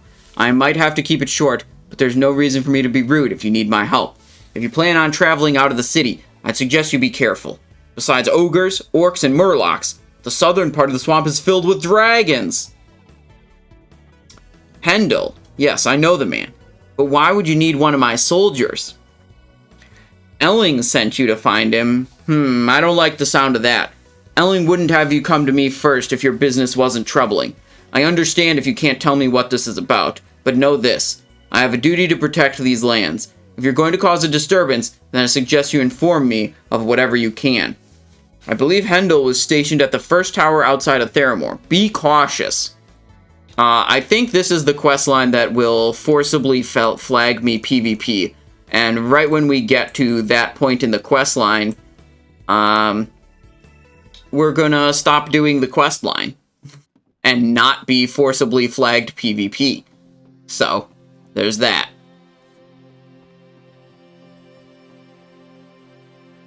That's one where it's like, man, like, I'll fight difficult mobs given the right circumstances, but I will not ever let myself get flagged or intentionally flag myself or knowingly flag myself for PvP.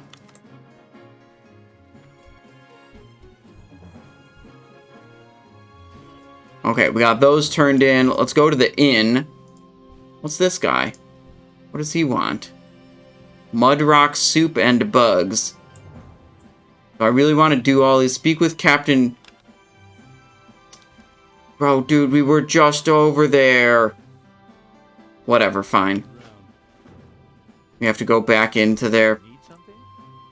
I want to find a cooking vendor so I can get spices to cook this stuff up. Hot spices, soothing spices. Fiora long ears. Journey to Astronar. Okay, we were actually headed to Astronar anyways. Highperch venom sacks. That's a quest in 1,000 needles. Whoa, but it gives us an upgrade.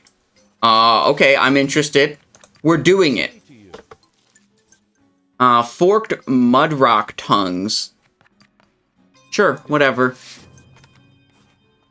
Innkeeper, let me browse your goods. Nope. Bartender, nope. Cook. Dude, why does the cook not even have... Okay, we gotta find, like, a trade goods vendor, I guess? Hello. Safe travel.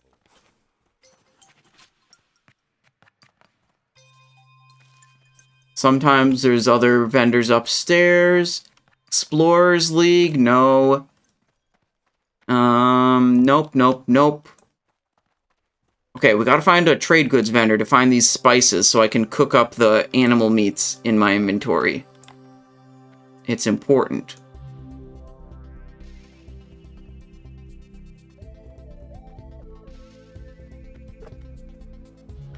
Where would I find such a thing in Theramore, though? If not in the inn, where would I go to find a trade goods vendor? We could go in here. We had one quest to talk to the guy over there.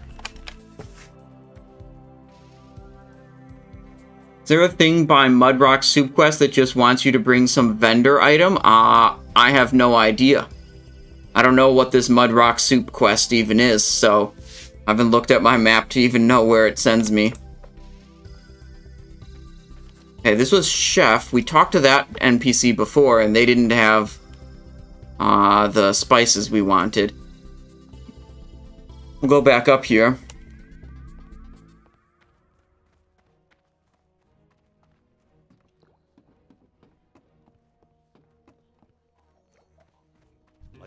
Here we go. They call him Smiling Jim. Okay.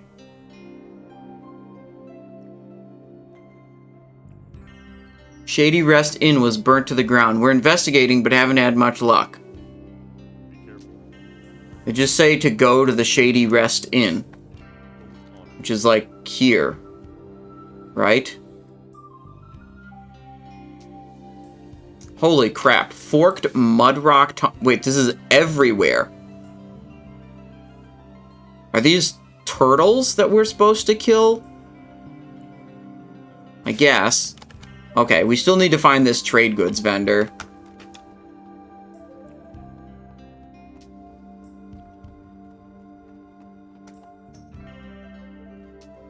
Stairs are overrated. Just jump from one story to the, lower story. It's way better than using stairs. Okay, we looked in the castle. We looked in the inn. Where else could we look to try to find a trade goods vendor? I think there's maybe a couple NPCs around here. Greeting, Simon. How is leveling? Pretty good. We're messing around in Theramore right now. See if we can find... Looking for a trade goods vendor to buy spices for cooking. And it's proving surprisingly difficult. You know what? I've got a better idea. Oh, wait. General goods. Wait, this could be what we want. JK, it's not.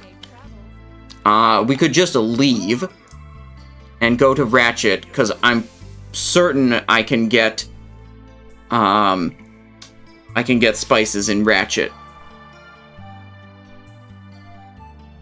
I think trade goods is in Jaina's tower. Oh, okay. I didn't look in the middle. I didn't look in Jaina's tower.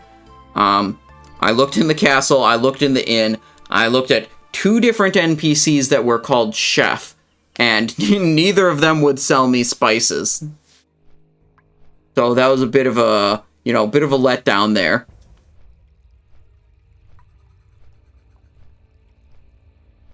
So we'll just fly to Ratchet. We have quests to turn in Ratchet anyways, so that's fine. And then... we're gonna fly over here. What is this? Trishala's pendant. Oh, I have that already. We're gonna fly over here, then go get these Highperch venom sacks, and then fly back to Theramore because the quest we just picked up for those. It may be a green quest, but it gives us an upgrade on the belt. It's a 2 agility upgrade. How do I... Oh, yeah, okay, there we go. 4 agility, 3 stamina, so it's 2 agility, 2 stamina upgrade. Pretty nice. That's a quest worth doing. That's exactly what I was always been saying. Like, if I could trade, I would just go buy a better belt on the auction house. And I wouldn't care about this. I would not go out of my way to secure this upgrade. But Because my only source of upgrades is, like, finding them myself. Hell yeah, I'm gonna go out of my way to do this random ass quest.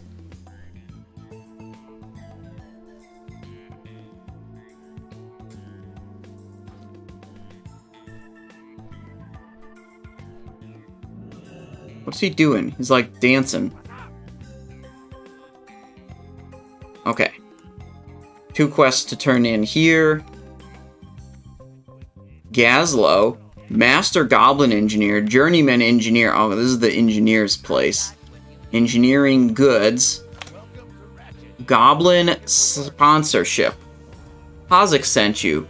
You know, Pozic was one of the most respected tinkerers in Undermine before he retired to start working on the racers. The first thing he did when he joined the team was develop the 2-engine model racers.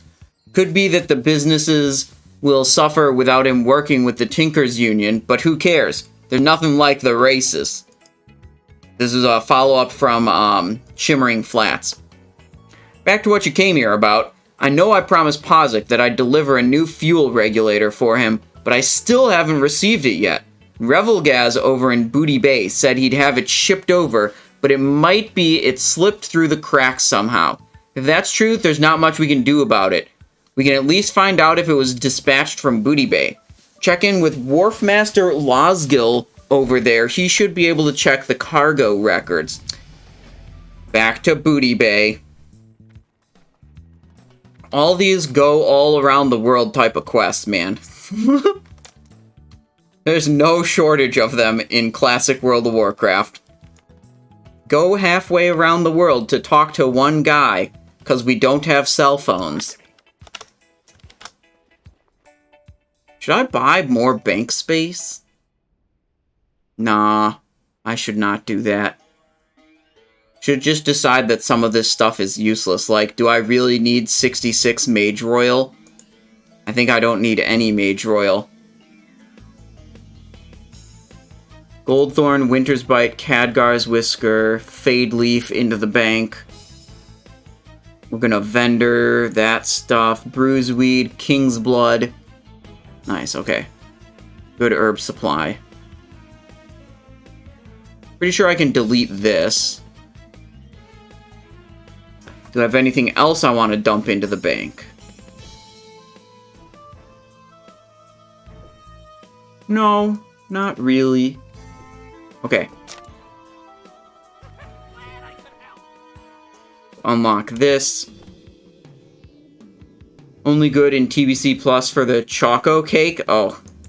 Yeah, I just, like, haven't had any quests that require me to... Or, sorry, any alchemy recipes that require me to use it. So, it's just, like... I collected a bunch of this herb, and then I never used it, and it then just sat in my bank for a while. So, we'll vendor it. What does it vendor for? We'll have to actually go to a vendor to see, I suppose. Let's see. Trade supplies. Here we go. Hot spices. What about soothe... He only has hot... You gotta be kidding me, dude. He doesn't have the correct level of spices that I need. God damn... Dude, I cannot catch a break. General supplies? What the hell, dude? I need soothing spices, not hot... I think I have one recipe that used the hot spices. Yeah, okay, I need 2 hot spices. And the other ones are soothing spices. This guy doesn't sell soothing spice. God damn it. Rage potion, blue linen. Okay, I don't need either of those. Cannot catch a break.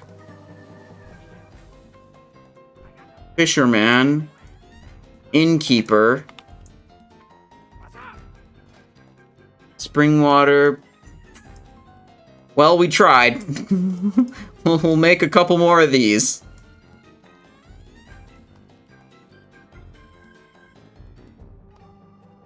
And the other stuff will have to wait till later.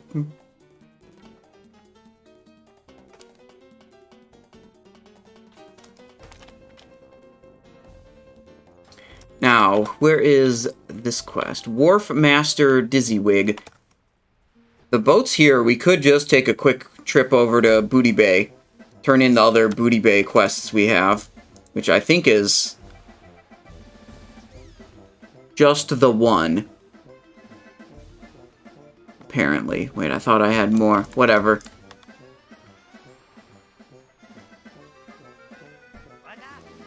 Wharf Master, Cravel's parts order. Glad you're here. These things have been sitting out here for days and I was afraid they'd rust. Bring Cravel's parts to Cravel Coalbeard in the Shimmering Flats. Okay. Let's turn around and do something actually interesting for a change. We're going to fly to Feralus, and we're going to secure this belt upgrade from that quest we had.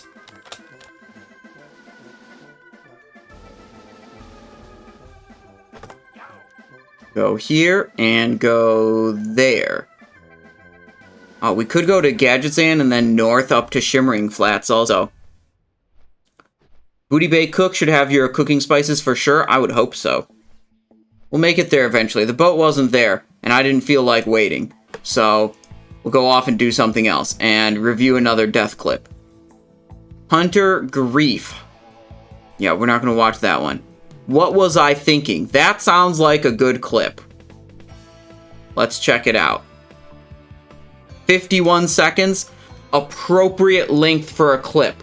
You guys gotta stop uploading these 3-minute death clips where it's not even clear where the interesting thing happens.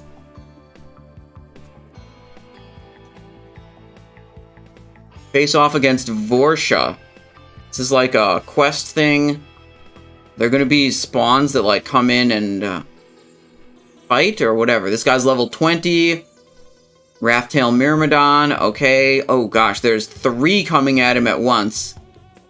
Level 20, level 21, level 20. So he's basically fighting 3 equal level mobs. He's taken some damage from this one. He's kind of low health. If one more mob spawns on him, that's not good. Yeah, the priestess healed up and he's dead now. Yeah, I think this is a case of not knowing what was about to happen with this quest. Whoopsies. It just auto-played the next thing.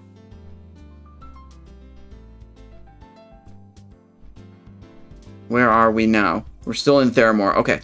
We can find another clip. Imagine drowning. Okay, let's see. I'm gonna guess this guy drowns in this clip. Just to be honest, I don't know if I can. Breath. 6 seconds remaining on the breath. Why is the breath meter... Like, I would not have an add-on that makes your breath meter so tiny.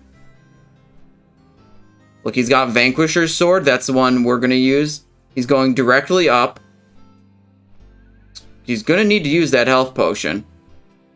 He is too far in the ocean. Unlucky. Unlucky. Should have used an elixir of water breathing if you're gonna do a water zone quest. Yep. Yep, that's just how it goes.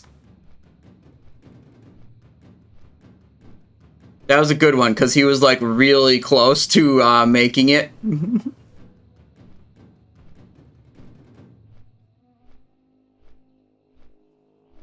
Wait, is this... This got double posted, I think? This is the same one we just watched. Okay, whatever. Many missed attacks and panic.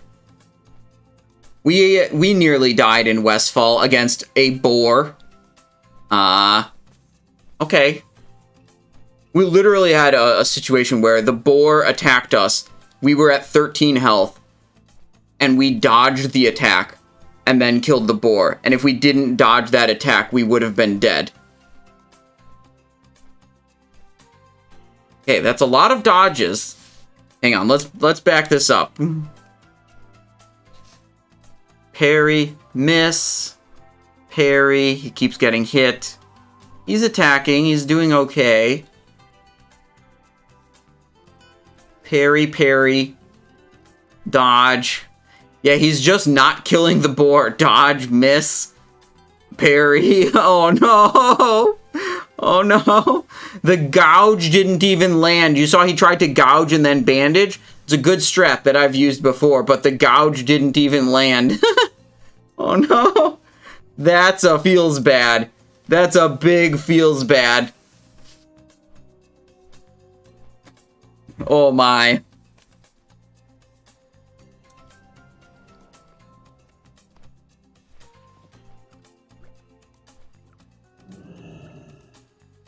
Okay, here we are. And that's where we get the Highperch Venom Sac. So we're going south. We're gonna hug the wall of the cavern until we find a, like, way up into the Wyvern area. Yeah, he definitely did not deserve that death. I agree. Like, he used his healing potion. He fought the... Like, did he start at full... I think he started at full health. Yeah, okay. Not quite full health, but very nearly full health. 233. It's a +2 level mob. Like, that's not a big deal. This is not a bad engagement. Let's see, he has marbles, he has bandage, he has potion, he doesn't have evasion, he does have sprint, but if you sprint away from the boar, it probably charges you. He's mousing over the marbles. He chooses not to use them, brings his mouse cursor back to the middle. He's got bonus armor from an armor scroll. He's, like, basically missing everything. Oh. You see what he did there? He used the lower level healing potion rather than the higher level healing potion. He could have clicked a healing potion that would have healed him for more.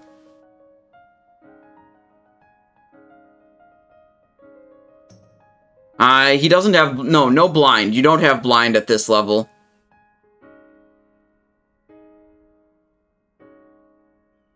Oof. Okay, no marbles usage, and he actually did use the weaker potion.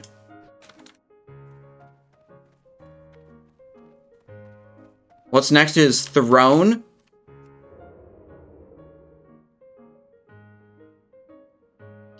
This is human racial perception, right here. You can see the blind icon is this. It's a little bit different. I mean, they look pretty similar. See, that's perception, that's blind.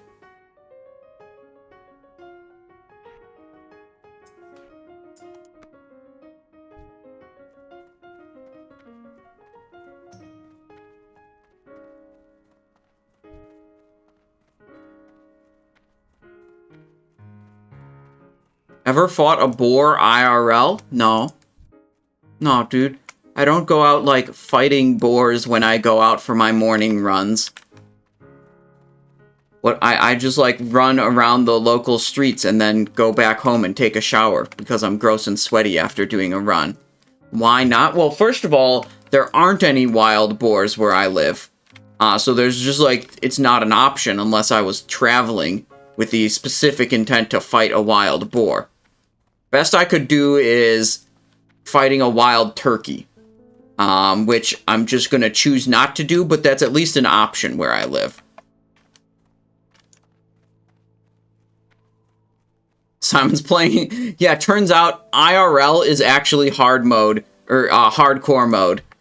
Like, there's no, you know, you can't respawn if you die IRL.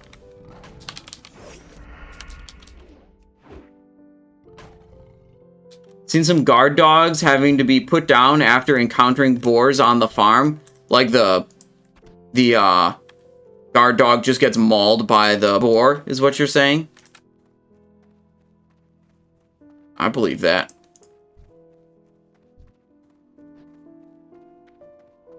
When I was very little, my parents had a dog that, you know, stupidly threatened a badger.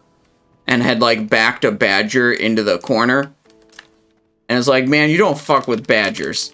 Like, the dog may be twice or 3 times the badger's size. But, holy shit. Like, it was not smart. But they were able to pull the dog... They, like, saw what was going on, and they pulled the dog away before the badger inflicted, like, serious damage to the dog's face. Badger don't give a fuck. That is completely true.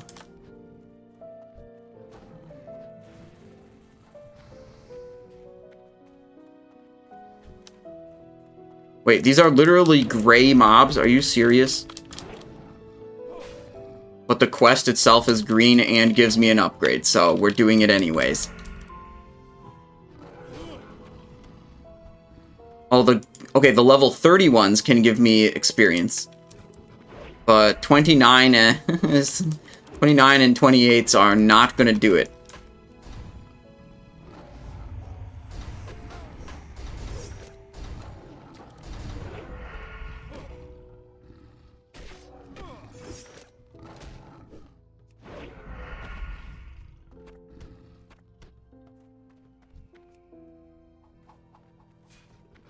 What do we need off of these? Highperch Venom Sacs. We need a drop, and we need 10 of that drop.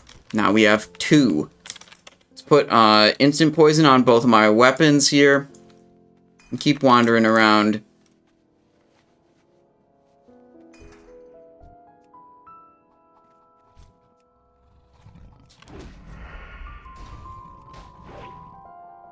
Pulling both of these, like, they're not going to hurt me that much, and there's a bunch of horde here that are also competing for these mobs, so I want to just tag them so I can get them.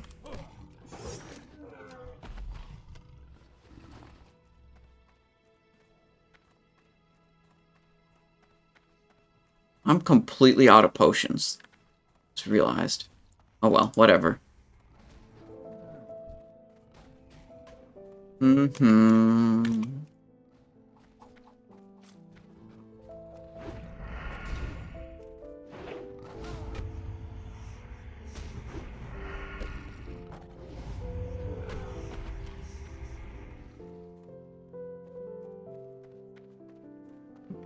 just thought of something funny. Hardcore. So, like, IRL is basically always hardcore mode. There's no softcore servers, IRL. And the equivalent of the Hardcore Death Clips Discord channel is basically just cable news. Because they, like, whenever a bunch of people die in, like, a car accident or a plane crash, it always gets covered on the news. So it's like cable news is the equivalent of the Death Clips channel.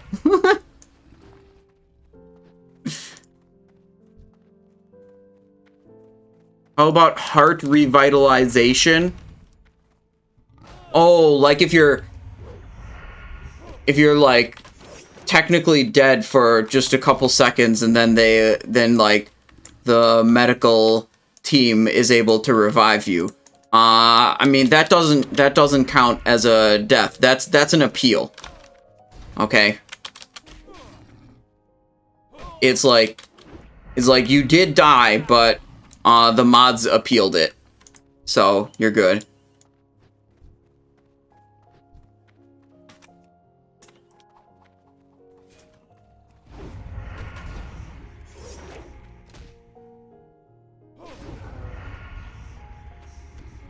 Yo, this quest is more difficult than I thought, and also kind of annoying that I don't get experience for any of these quests, or any of these mobs. But holy shit, I'm going to get my 2 agility, 2 stamina leather belt upgrade.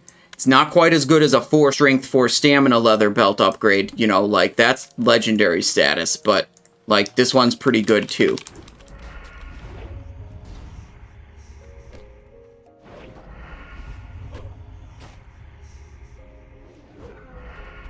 I'm going to be careful coming down from here, because it's like a very high ledge. I don't want to fall off the cliff and die to fall damage.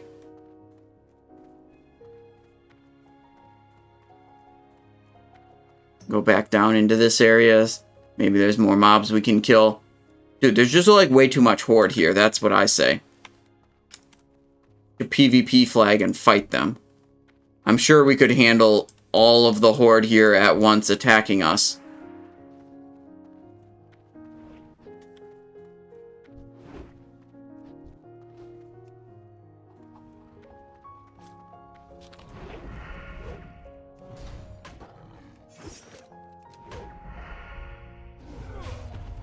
Okay, 4 out of 10. I like that. And there's a level 31 over here. We're going to get a little scrap of experience. Look for some chests there, too. Like, okay. I can see if there's any chests. I'll keep my eye out. So far, no flowers, though. Not a fan of that. Would very much like to see... Wait, where did that... I swear there was a level 31. Where did it go? It just... What the hell? Never mind. Oh, wait. There it is. Okay. We'll get it.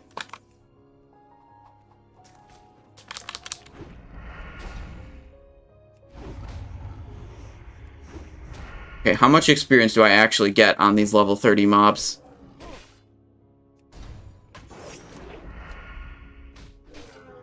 $96. Not much.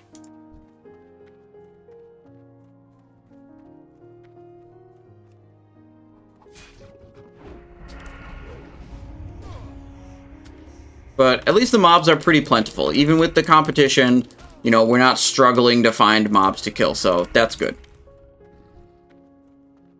Makes me feel less stupid for coming all the way out here for this dumb... for this single little quest. Get my leather belt upgrade. It would be better if they actually dropped the items that I needed, though. I mean, come on. Little blade flurry, make this go faster. Taking out 2 at once.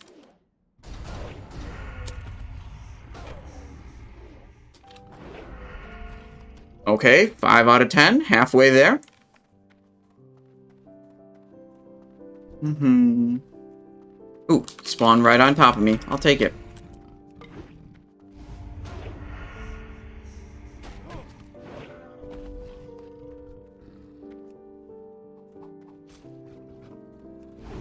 Hopefully these, they drop these bright eyeballs every time. Hoping these vendor for a lot. That would be great. Okay, almost every time. Apparently not that time. But we do have 13 bright eyeballs.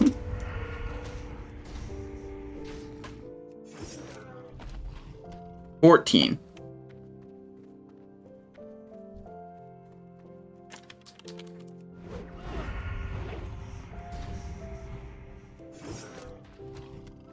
$15.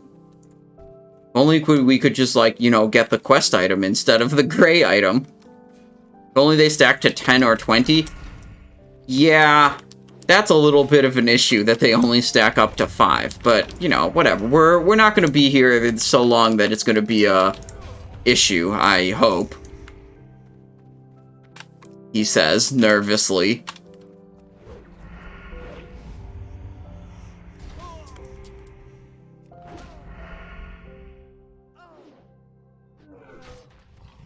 Okay, 7 out of 10. That's good.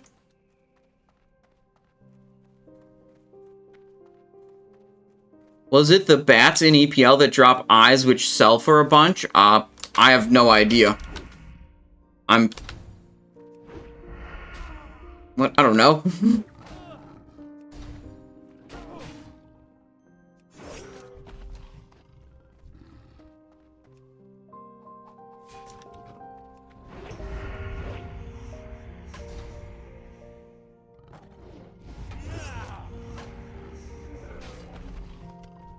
Nine out of 10? Okay, any one we pull could be the last one we need, and then we bugger on out of here.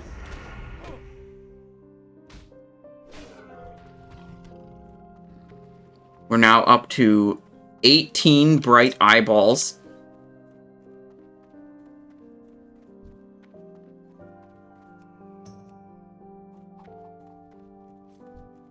Get both of these. Never mind, we'll only get the one.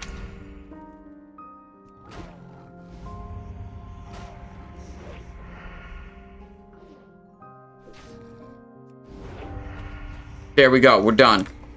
Let's get the hell out of here, dude. These mobs are so low level.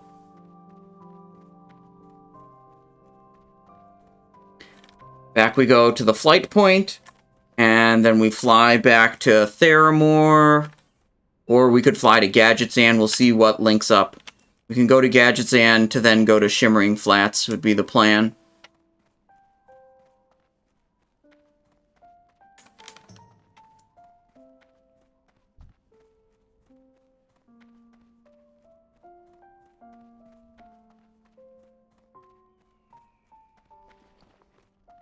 Gravel's Crate. Fizzle, Brass Bolts. Dude,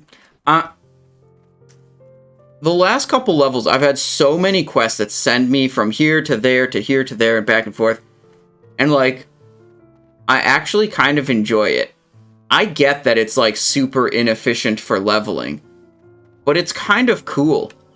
It's like you have so many quests. It's like I'm usually not going, like, to one place to only do one thing. Like, I go to one place, I do one thing, but there's this other thing, like, nearby or in the same place that I do also, and I go over here and I go over there. It's very slow for the leveling, but I kind of like it, actually. Because I used to, like, whenever there was a quest like this, when I'd be leveling, I would just literally ignore it.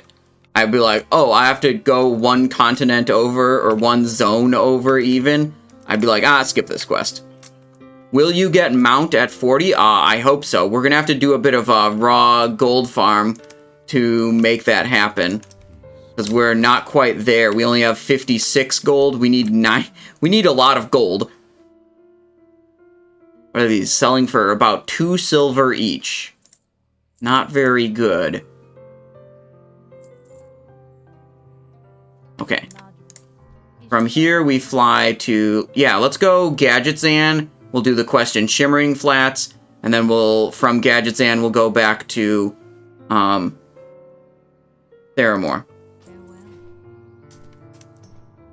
Swamposaurus creatures? Yeah, I'll plan on going to the Swamposaurus. But it's like, we just keep having other things to do. And I want to go to Desolace and do Desolace quests also. I think after we knock out Desolace, then we'll go to Swamp of Sorrows. Like, I want to get those Scarlet Monastery and Razorfin Downs quests in my log. And then we just grind out however much more we need. While we're in this flight, I will be right back. I'm going to take a quick bathroom break, you guys, so give me just a second.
Okie doke, I'm back.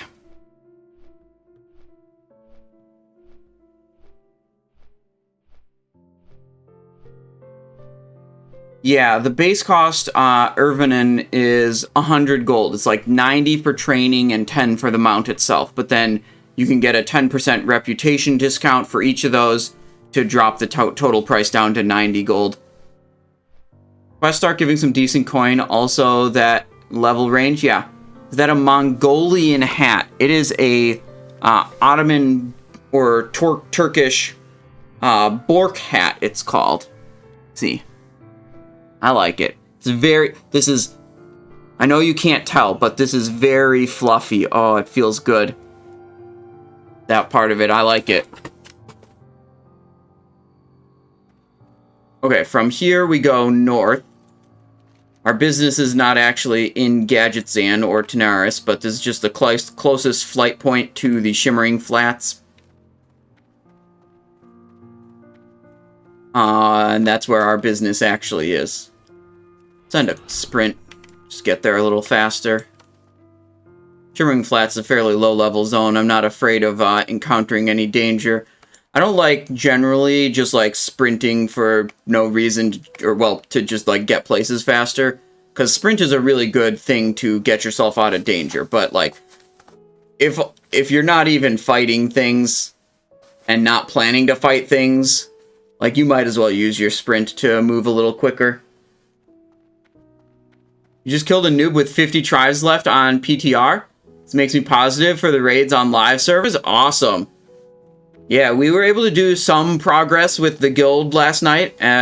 We got 2 Anubarak. We got Anubarak very low, but we didn't secure a kill. We need, I think my guild did not get as much PTR experience as needed, I think.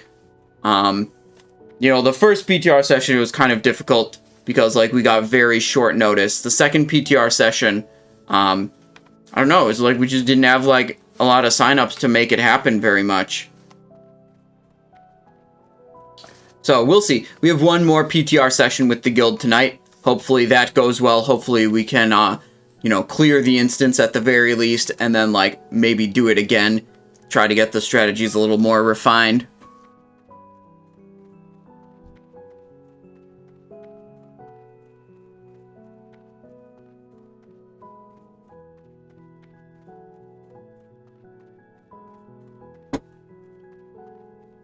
Fralzy says, I haven't followed you for long, but I have noticed the hats. What's up with the hats?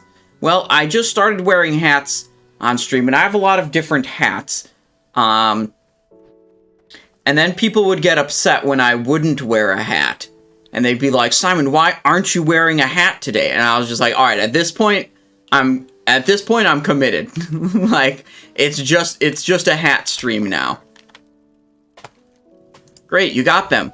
Now we need to get them to the gnomes, but first, let's take out one small item. Wait, what? Places the crate on the ground. Okay. What's he doing? Grabs a part and puts it in his pocket. Wait, he's like sabotaging the stuff that he's sending to the gnomes? Bring the delicate car parts to fizzle brass bolts. Okay. Where is that? This guy. Okay, delicate car parts. My hydro ratchets and repeater bolts. These will do just fine. Okay. Now that we've done a service for the gnomes, it's time to do the goblins a favor. I hear that Goblin Racer pilot, Naz Steamboil, didn't always use that name. Wonder why he changed it. I wonder if it's a secret, and I wonder if he values that secret. If anyone knows the truth, then it's Krazik of Booty Bay on the southern tip of Stranglethorn. Speak with Krazik and ask him about our goblin... Away we go. Across the world again.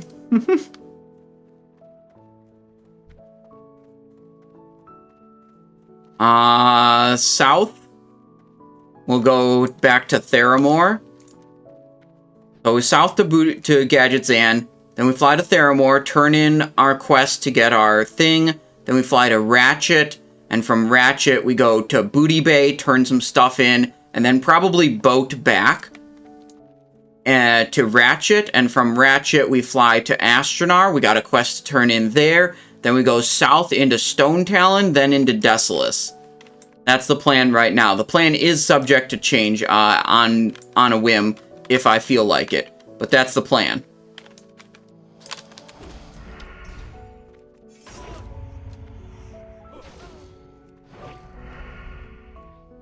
Also, we've been streaming for a while. I'm probably going to break the VOD up into 2 separate segments.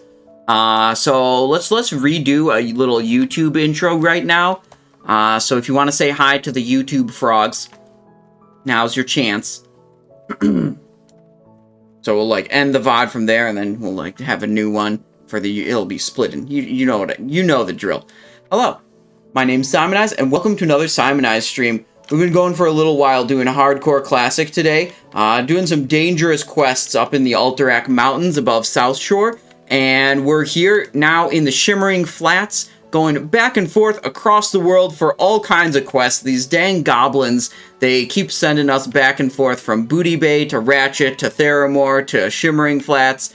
And you know what? I decided, screw it. We're just gonna do all of these, quests that, I'd say, normal playthrough, I'd probably ignore. But you know what? I'm having fun. Following along with actually reading the quests and seeing what's happening and traveling the world. So, this is on Hardcore Classic.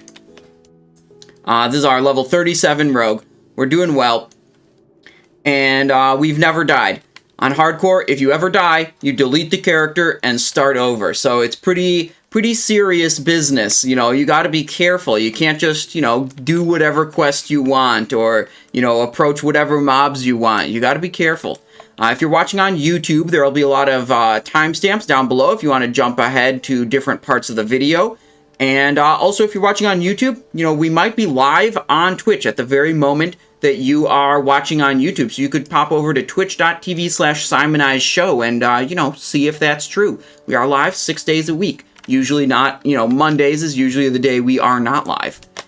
And now, our plan, we've been going back and forth. We had quests in Thalanar Fairless, Theramore, and Ratchet. So let's fly back to Theramore is our plan right now. And we go turn a quest in Theramore, turn a quest in Ratchet, and then from Ratchet we go, or no, there's no quest in Ratchet, but we fly to Ratchet, and then we can take the Ratchet boat to Booty Bay, where we have at least 2 quests to turn in there. And, we're just going all around the world. It's kind of cool. Anyways, we also have a live live Twitch, Twitch audience. Hello, K785. What's poppin'? Stammers, how's it going? Lester of Disaster says hello, YouTube, and Henlo, YouTube, and Salmon. Is the old joke, one of the YouTube auto captions, it listens to the audio and tries to auto-generate captions. I did my normal intro on one of my YouTube videos, and I was like, hello, my name's Simonize, and welcome to another Simonize Guide video. And the YouTube auto caption decided what I had said was, hello, my name is Salmon, and welcome to another Salmon Guide video, like the fish. It was kind of funny. Salmon Eyes show? Yeah, right? Okay, so yeah, Booty Bay quest turn, Theramore quest turn in, then we go to Ratchet, then to Booty Bay, turning quest in Booty Bay, then come back, the boat from Ratchet, and from Ratchet we'll go to Astronar, turn in a quest there, and then we're going to try to travel south through Stone Talon Mountains and into Desolace. There's a lot of Desolace quests we want to do, and we want to do all of the quests to prepare for Scarlet Monastery and Razorfin Downs, so we can get the quest for the Sword of Serenity and the quest for the Vanquisher's Blade. Hardcore Death Reviews, I have a video. Are they posted in the Death Clips channel of the Hardcore Discord? Lionheart Orc Warrior Death. Oh, okay, wait, hang on. You want to link one? Fine. Yeah, usually when we have these long flights in... Oh gosh, what is even going on here? When we have these long flights in Hardcore Classic, I usually just do some Death Clip reviews, you know what I mean? Okay. They are in Stratholme. They pulled Wait. They're at the very start of Stratholme. Which makes me think they, opened the gate and then sprinted really far ahead to tag this mob. Usually when you come in from this entrance... Wait, hang on, let me check. We're in Theramore now. Okay, we're fine here. I'll finish looking at this clip. Usually when you come from this entrance, this boss, Magistrate Bartholos, is like stationary right here, but you open the gate and he like runs away. That's how it normally works. But if you can engage him in combat before he despawns, then he's just here and he doesn't despawn, he doesn't run away. You just have to engage him in combat pretty quick though. So it looks like that's what they did. They opened the gate and they like sprinted ahead and did a ranged ability to engage him like that. Yeah, also if you go in the other entrance, it's possible they came in the other entrance. They like came around this way instead, but seeing as they're like positioned over here, I'm guessing they came in the side entrance, but let's see. They aggroed 2 of these packs. In this room, there's 3 of these big packs that have like a bunch of non-elite skeletons and a couple of elite zombies. And it looks like they aggroed 2 at once. The druid's at about half health right now. Still getting healed. It's going to be hard for the druid to keep threat on all these different mobs, especially the caster mobs. So like you can see the healer paladin's taking some damage. The healer paladin is probably taking damage from the ranged guys. Yeah, I mean, I think it's just like they pulled too much. Like, how do they aggro that stuff? Let's see. It's hard to tell because you can't see exactly at the very start of the clip. I believe these mobs are already aggroed. So it's hard to know exactly how they got into this situation. Just clear to see that, like, the situation is this and it is bad. I would say.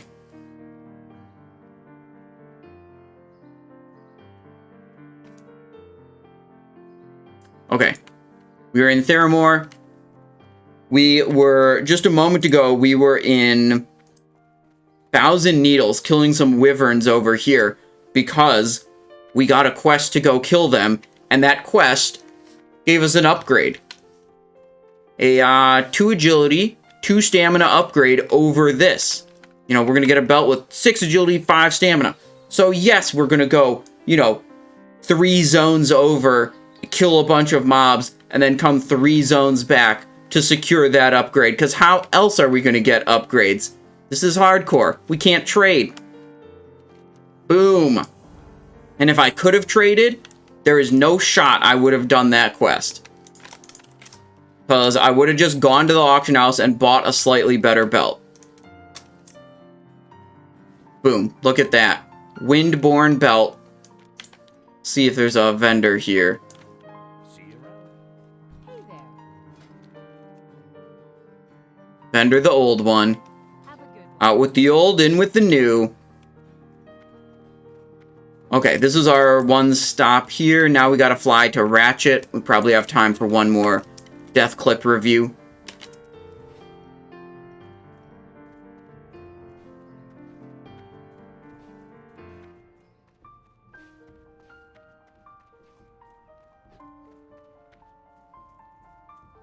Dude, I really still need some half-decent shoulders. It's like, this stamina spirit shoulder, this stamina spirit helmet, this strength stamina, that's fine. I'll take it. Strength is an offensive stat, but like, I'm not too thrilled with these stamina spirit things. Like, I want my agility stamina items. That's what I want. These, not so good. Okay, we go to Ratchet. We had one, this was from the hardcore death clips, hardcore Discord death clips channel. We've got level 10, so this has got to be a low level orc if he's fighting level 10s. He's fighting Burning Blade Apprentice, who also has a Void Walker. Oh, and another one just spawned to his left. Okay, he moved back. It's got a rough copper bomb. He managed to aggro it anyways, despite moving back. He didn't move far enough. Healing potion, and immediately starts to run. I'd say that's a good decision, but it's not going to pay off. I mean, he's still has aggro, 7 health, still has aggro. Hit by a shadow bolt. Oh boy.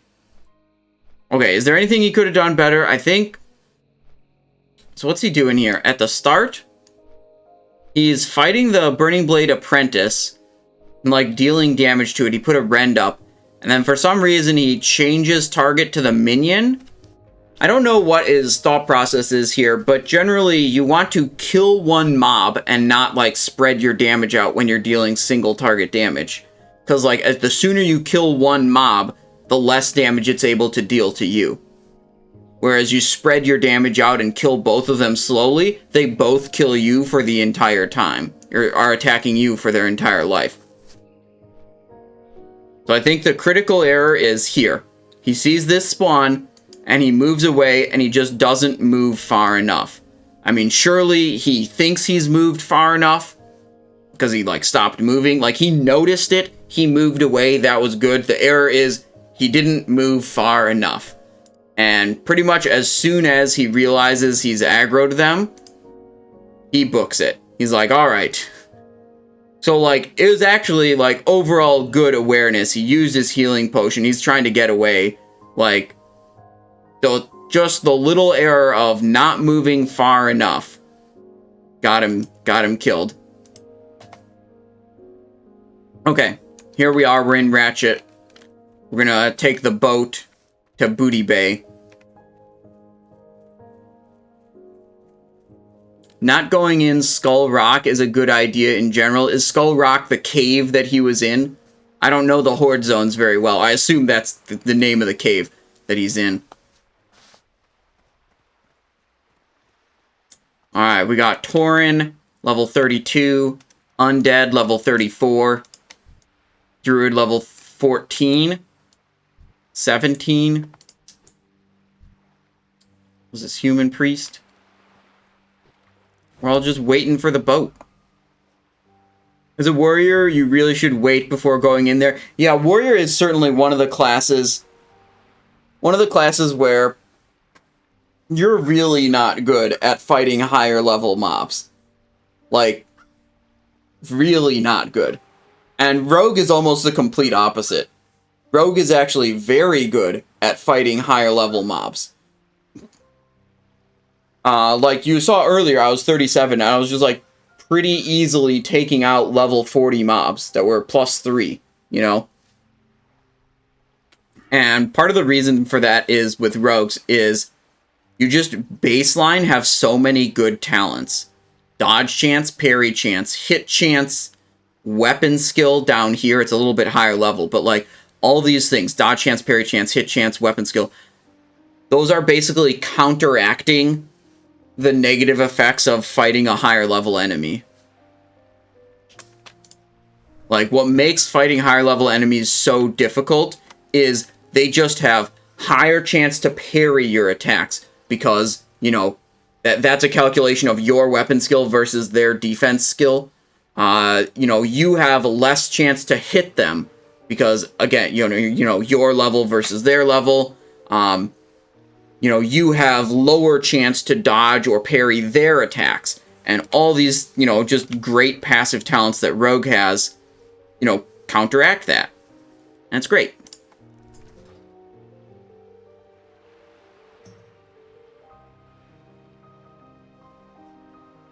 Stardude says, I think it's hard to play Warrior in hardcore because their power is unlocked by their gear and not so much their abilities.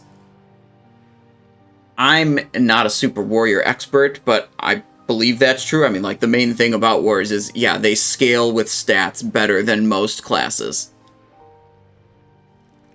Warriors also have, like, 0 escape options other than hamstring. Yeah, that's also very different than rogue, who has sprint, evasion, vanish, blind, gouge, kidney shot, you know, you name it, crippling poison. So many ways to get out of a sticky situation. And warriors, it's just like hamstring and pray.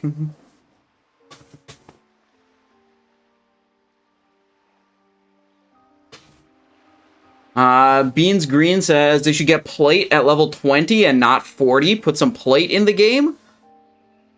I mean, you could make that change. That'd be a lot of work to put all those... Wait, what is this herb? Oh, there's strangle kelp on the coast here, dude. I need to get some strangle kelp.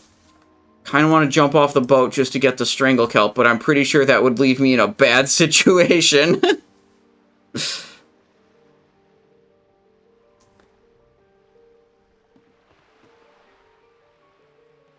If I was a warrior, I would stack on swiftness potions. Hell yeah.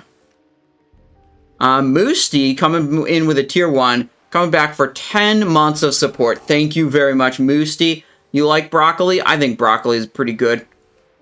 Pretty good.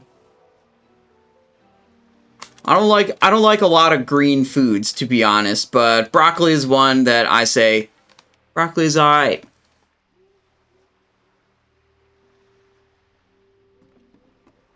The Cape of Stranglethorn. Okay, Booty Bay.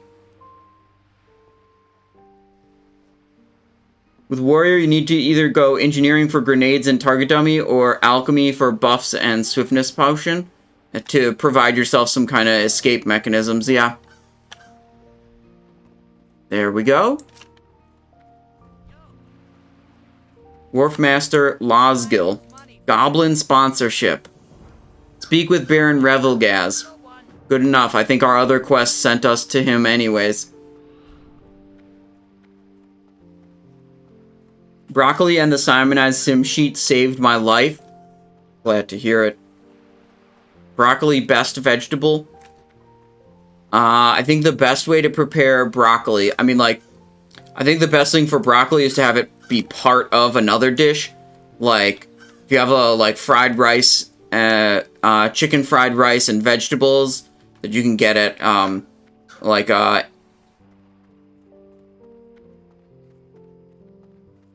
Asian takeout places, like chicken fried rice type of thing. That's good. And you have, like, carrots in there, you have, broccoli in there, you have some peas, maybe. I think that's a really good dish. It all goes together nicely. Okay. Krazik, what? Is this guy talking to Krazik and did... Oh my god. Krazik's drug? What? I was gonna turn in a quest to him. Okay, we'll just turn in a quest to someone else. Bloodscalp ears and hostile takeover. Tumbled crystals. Gemmed gloves. Oh, these are some Stranglethorn Vale quests. We're just not going to mess with that right now. Goblin Sponsorship. Bring the fuel regulator blueprints to Baron Revelgaz. Oh, gosh. Pozik would be... unfortunately, Kazel, the foreman out there, appears to be a little more clever. You seem like you might have more luck finding the blueprints, though. I know he keeps them in his house, but they're almost certainly under lock and key. Venture Company Shredder's out. Oh my god. Now we actually have to do quests in Stranglethorn. The Rumor Monger. Okay. 10 specks of Dream Dust. Specks of Dream Dust? Is this... Do I need an enchanter for this? Dream Dust is gathered from the Dragon Whelps of the Swamp of Sorrows. Okay. Now we have an actual quest sending us into the Swamp of Sorrows.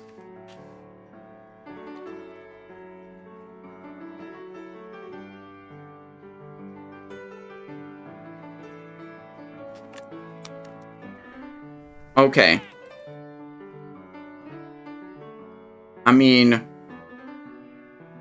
Are we gonna abandon Desolace and just do Stranglethorn quests? I don't think so. I think we gotta take care of this Desolace situation. We do need to find trade goods. We're gonna do some cooking. Wait. I'm getting, turned around here. Blackwater Raiders. Blackwater Raiders.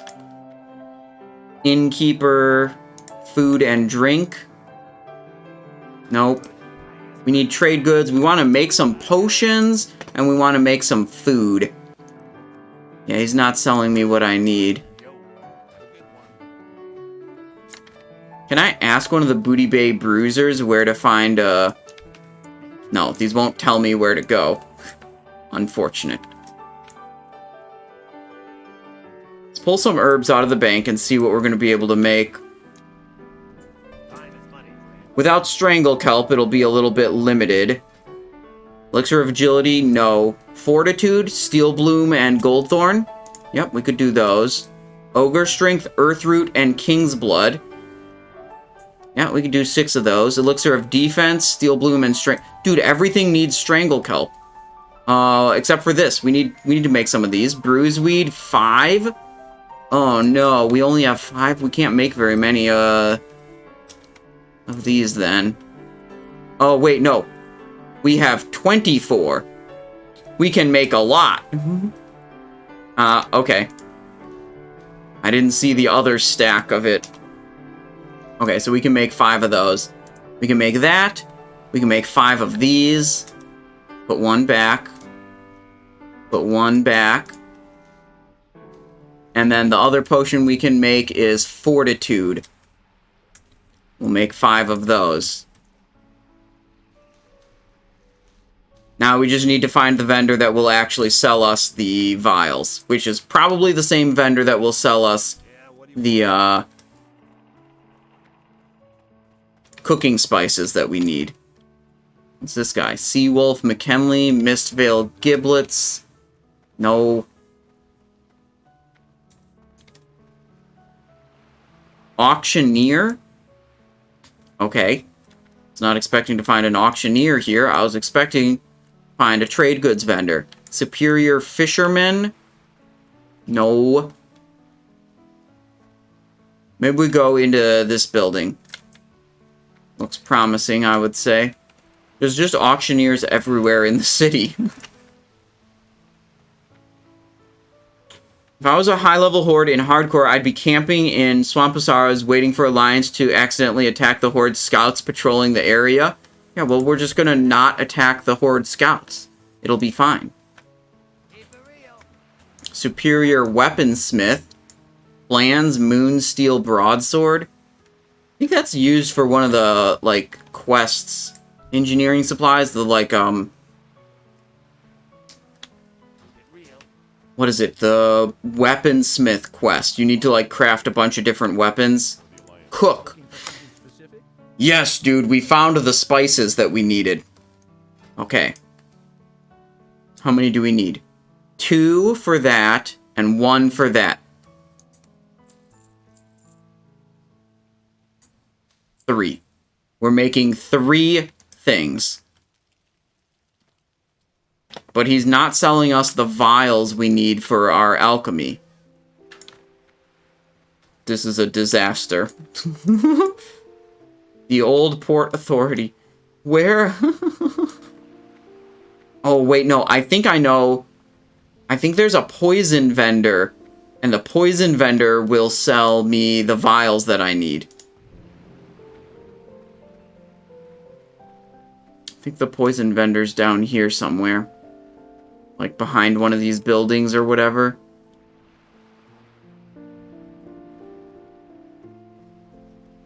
Not quite.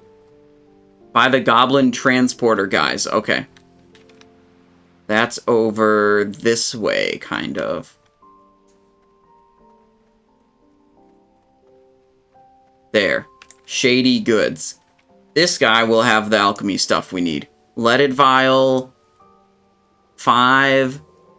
Ogre strength 5. Troll's blood. Yeah, we need 15 leaded vials. 1, 2, 3. Perfect. Now, the last thing we need to find is a cooking fire. Do the cooking.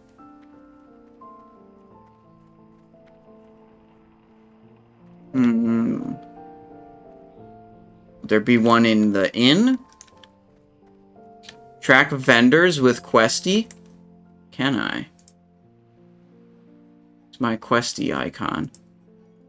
Oh! Innkeeper, Weapon Master, Auctioneer, Spirit Healer, Banker, Class Reagents, Profession Trainer, Vendor. Wow! That's a good tip, Kay. Thank you. I did not know that I could do that. Repaired, but they're not going to tell me where to find a stove or fireplace to do a cook.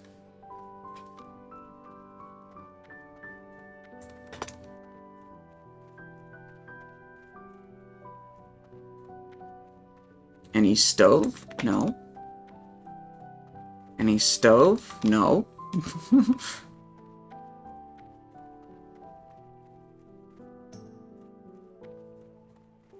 Wait, there's a stove. Yeah, hang on. Let me just get behind the bar here. It's fine. Don't mind me. Just cooking my turtle stew.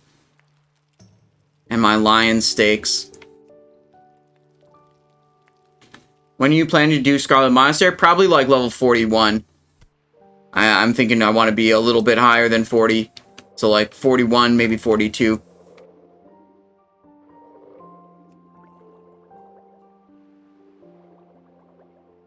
Alright, then we can do our potions.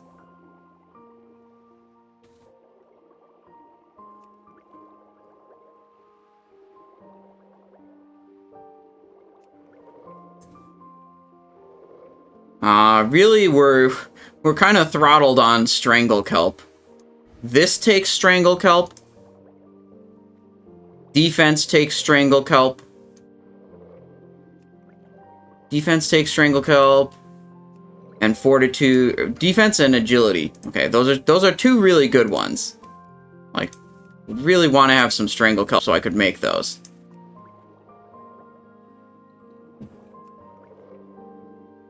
Easy to farm in wetlands? Yeah.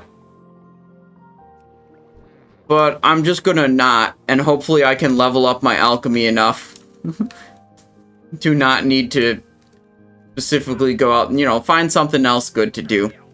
Okay, now we'll go back to Ratchet. And from Ratchet, we'll fly all the way to Astronar.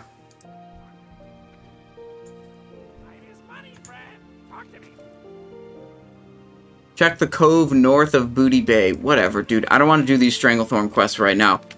I got more important business to take care of. Got some potions. Wait, I have regular-ass healing potions? These need to be vendored. Perfect. Boat's showing up just in time. But I can talk to this guy. Smot's chest? Never mind. Not interested.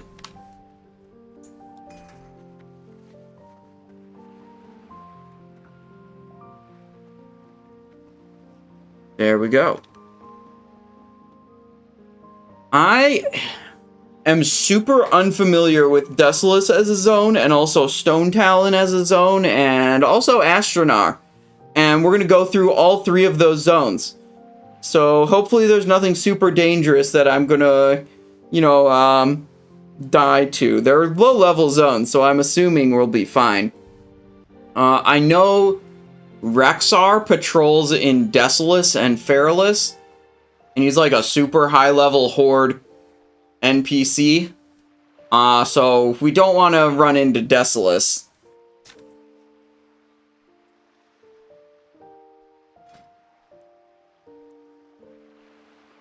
Wait, this guy's Myron.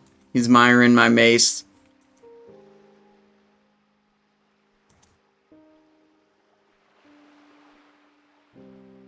Rare spawn Covork in Arathi Highlands. Just in the Ogre Mound, just west of Refuge Point. Yes, rare spawn. Well, I just said it was a rare spawn, and then he asked rare spawn question mark. I'll just tell him it's a rare spawn again.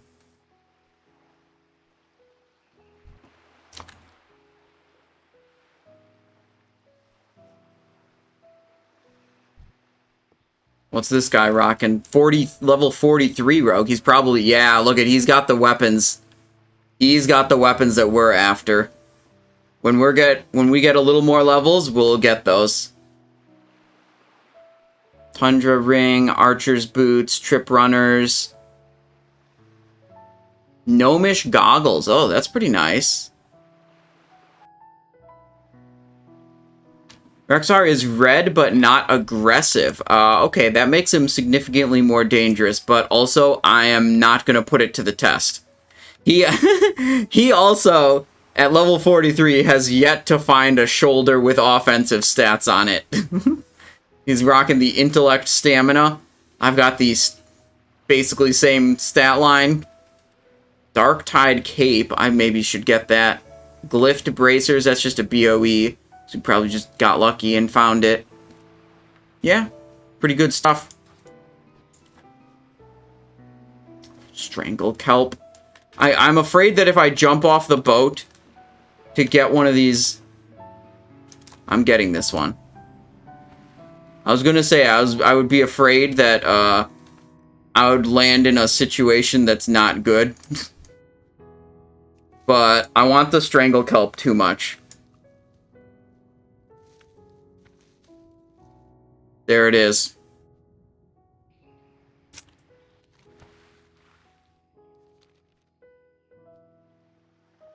Worth it. Okay, with 3 Strangle Kelp, we can make 3 Elixir of Agility. That was lucky. We got 3. When you do an herb, it's usually either 1, 2, or 3 of the herb that you're looting. So getting 3 is, that's a high roll.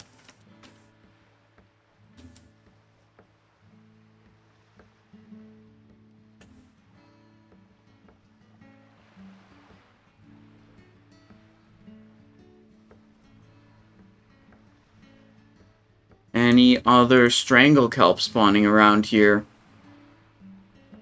Thinking no. Alright, we're back on land. And we're going to take a long flight from here to Astronar. So, we're just going to review death clips the whole time. Holy fuck. Look at that pattern. No, you can't connect Ratchet to Astronar. Of course not. Are you stupid? You have to first fly south to Theramore, then fly all the way north to Aberdeen, then fly south again to Astronar. No way you could just, like, fly directly north to Astronar. What a ridiculous flight point. Little Goblino Flight Master, yeah, right. Ay, ay, ay. Well, 15 silver? Let's enjoy some death clips. Resto Shaman dies again. Level 11 Shaman dies griefed, question mark? Okay, we'll see how much of a grief this is. This sounds more, you know, my guess is it's cope and not grief. And also, when you're level 11, are you really a resto shaman? No, you're just a shaman. You've spent, what, 2 talent points? You're just a shaman. You're not a resto shaman at level 11. So, okay, he's just chilling. And this hunter nearby... Are they in a party together? I don't think so. I don't see any indication that they're in a party together. Okay, he kills 1 mob.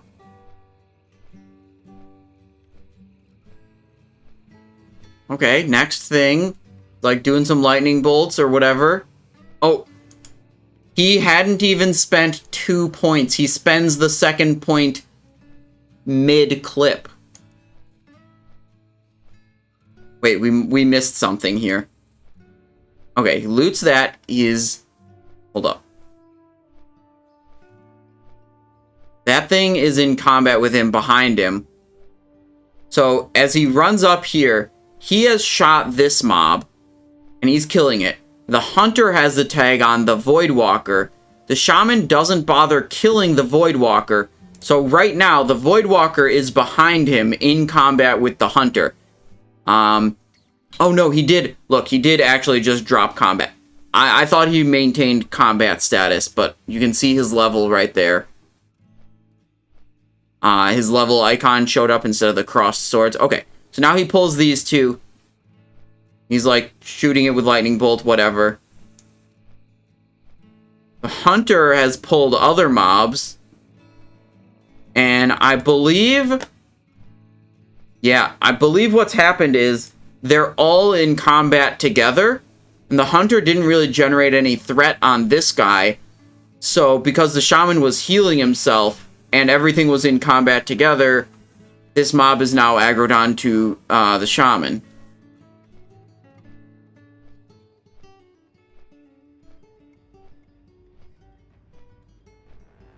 I don't know if that's... Dude, that doesn't feel like an intentional grief by the hunter.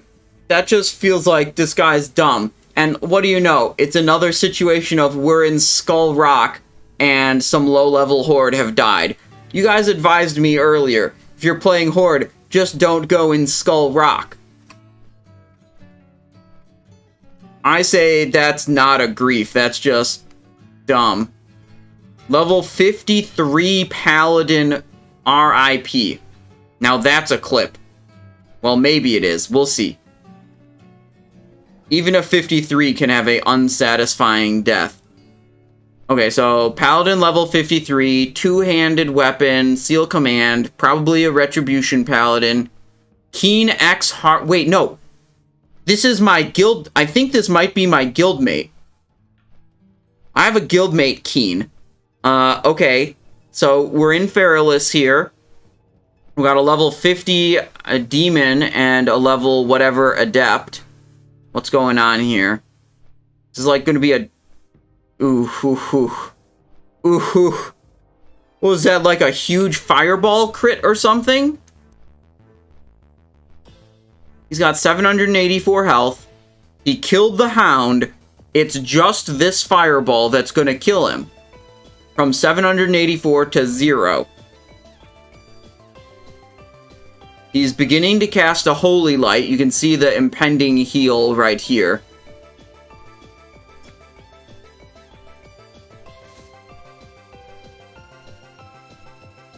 How do I see the damage value? Was it a fireball into a fire blast, perhaps? Or fireball into a...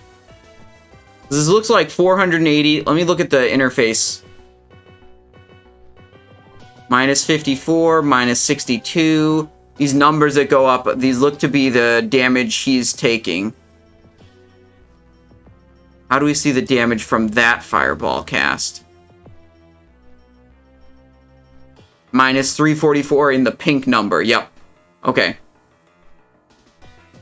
Yeah, so I think that's exactly what happened. Fireball into Fire Blast combo. He gets hit by another one, 300 damage.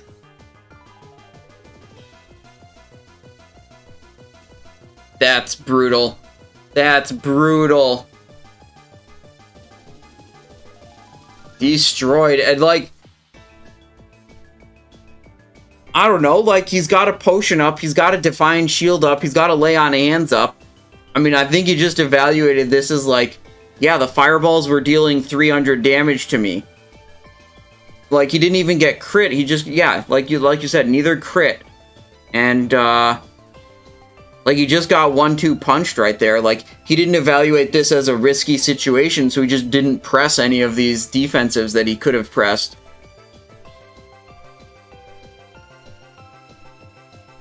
Oof. That's rough.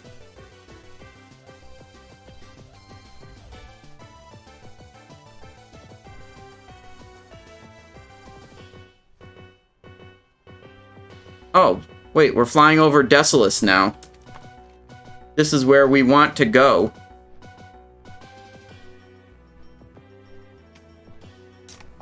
So we'll see what kind of quests we can do around here. What is this? 32, 30, 31. Could probably do like every quest in the zone because I think we're high enough level. Or maybe these are just like the low level mobs. I don't know. Whatever. We'll do as many quests as we can, of course. Okay. Hardcore death. Rogue. Okay. We can critique the hell out of this. We know how to do rogue. Dire Condor, level 19. These, I believe, are dangerous because they have an execute ability. If you get low health, they can do a big attack on you. Okay, let's back it up. Let's back it up. Pulls Dire Condor, okay? Puts up Slice and Dice. He's running a little bit. I don't know why he's running. But I feel like he's giving his back to the mob a bit. Like he's not properly strafing away. I don't understand the motivation for running, though, in the first place. Like, why does he have to move here? Is there something else spawning nearby? Just like spinning. Oh, okay, yeah, there was a dragon whelp that spawned right there. He tried to gouge and it failed. He used his bag of marbles on this to reduce its chance to hit. That's the debuff it's got right there. 3 seconds left on that. Okay, now we got kind of a lay of the land. What's going on here? He gouged again and it failed again. That's unlucky. He gouged twice on this mob and it failed both times. First gouge is going to be like right at the start. He does a, you know, Sinister Slice. That's a good opener. Good opener, good opener. Gouge number 1 failed. He uses his marbles right there. Backing up, backing up. I feel like he kind of ran around a lot. Probably got some extra damage taken. There's a second gouge. It fails. Does he have anything? Potions are on cooldown. Does he have a sprint or evasion? Sprint is on cooldown. Evasion is also... Wait, did he use those earlier in the clip? No, he just engaged this mob. I mean, he's got full health. He's got bandages. He's too low level to have Vanish. I mean, I think he tried what he could do. Like, the only error here, I think, is his movement is probably not very clean. I think he's giving his back to the mob. Like, he's definitely giving his back to the mob a couple times there. But, like, straight up, I mean, he got unlucky. Throwing out 2 gouges and neither of them landed. So he never had an opportunity to hit a bandage. That's giving his back to the mob again also at the very end. Look at that damage and hit video. I can see the chat box below my face and he's not getting any weapon skill ups. It's just his guild chat going off.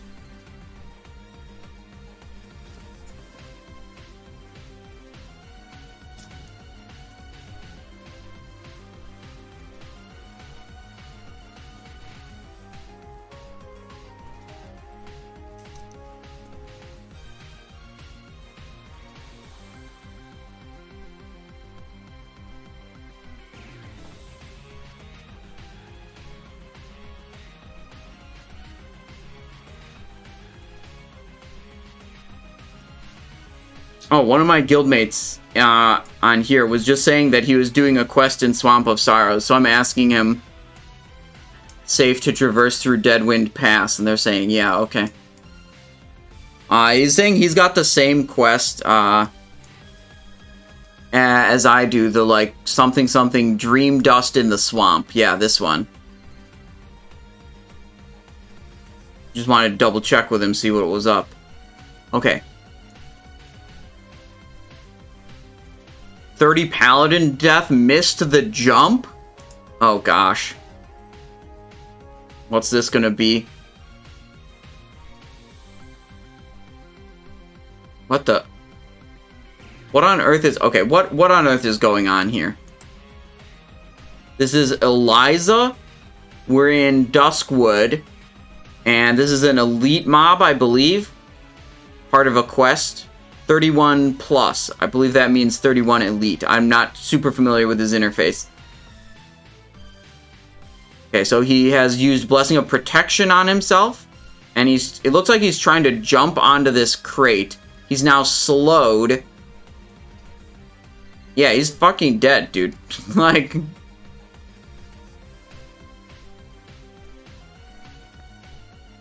Try to solo an equal level elite quest? I mean, come on. Yeah, I didn't see him do a jump one time. Oh, wait, no, there's a jump. Okay. Just like holding W and not pressing the jump at the right time. The only jump he did was... Oh, that was a yikes. Ripperoni. Dude, just like, don't do the quest, man. don't do the quest that's like an elite quest at equal level. Just move on.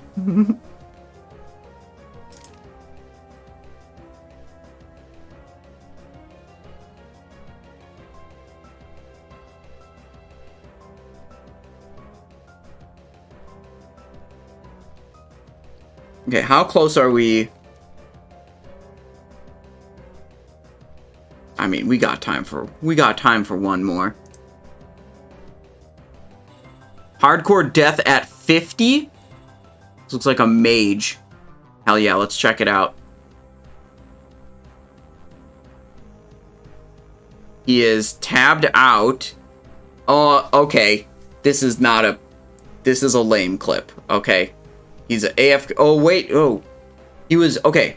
I thought he was going to be AFK. So, like, this made me think he was AFK. But this is a like, rare spawn Vulcan that teleports around. Turns out, as soon as he got combat, he, like, tabbed back into the game. So, he is... What level is he? Hold up. Let's pause it. He's level 50. I don't know what level Vulcan is, but it's high enough level for it to be a skull mark to him. So he's engaged now. He's targeting Vulcan, skull mark.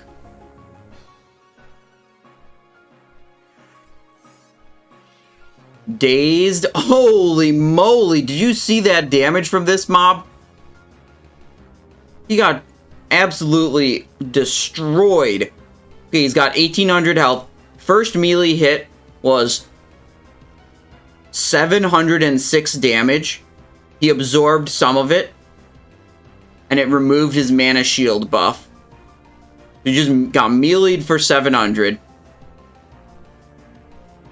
Then another melee attack for 800, and a blast nova for 600. He's now at 65 health, and somehow has good enough reaction time to just slam that potion. Boom. And then gets meleeed again. Immediately back down, counteracting what the potion did. 863. What does he have available here? I think he already burned his blink. I think that's on... Yeah, 2 seconds cooldown. You can see it's number 4. It's right here. 2 seconds cooldown remaining, which is not going to last. Right here. Does he have, like, an ice block or something? Cone of Cold. He tried to do a Frost Nova, but I believe the mob is immune to that. I don't think I saw it get slowed. I'm not seeing ice block on his bars. Maybe he's a Fire Mage. He does have Pyroblast, which I believe is a Fire talent, and Blast Nova might be a... Yeah, I think he might be a Fire Mage and just, like, doesn't have, ice block. He could, can you, yeah, I guess you could reapply Mana Shield. But, like, I think this guy is just effed. Like, Mana Shield, he puts it up. He gets hit, he gets dazed. Yeah, he tries to Frost Nova, it doesn't do anything. And he just gets squished. Unlucky. Hearthstone StarCraft 2, of course. Okay, now we're in Astronar. That's enough of the death clip reacts now. Yeah, I mean, the problem was mostly that, like, Vulcan is faster than him. He needed to put distance between himself and Vulcan. Zoram, Strand, Wrathtail. Wait, these are all super low-level quests. In Forest Song. Okay, Talon Deep Path. I think that's where we want to go.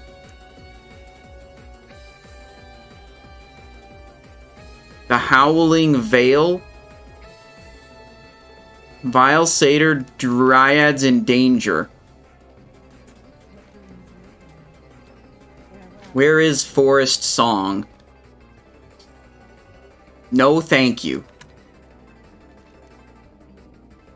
Freaking Elfland, dude. I hate Elfland so much. We're going to go here and see if that's interesting. Otherwise, we're going to go there. This is the way, right? You guys, this is the way to get into Stone Talon.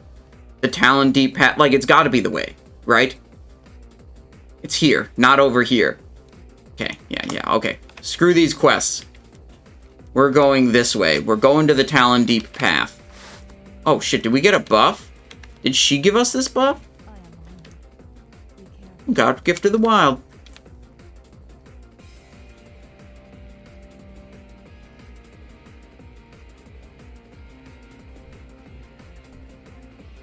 Astronar Sentinels. Okay, do we have to do anything special around here? I don't think so. I don't think we have anything else to do.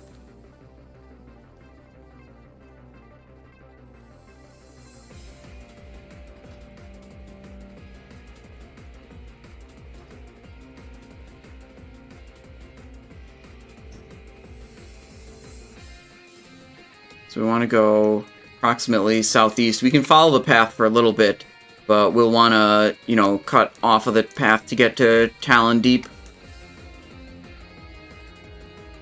We'll go Talon Deep path, cuts like through the mountains to get us into Stone Talon Mountains.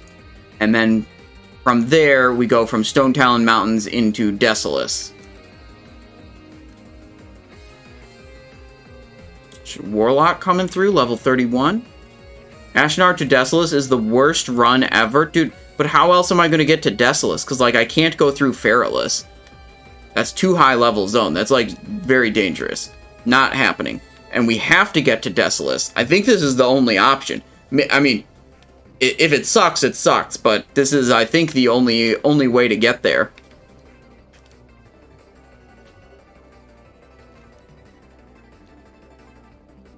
Ashen Veiled Bear, level 22. Just gonna totally ignore that.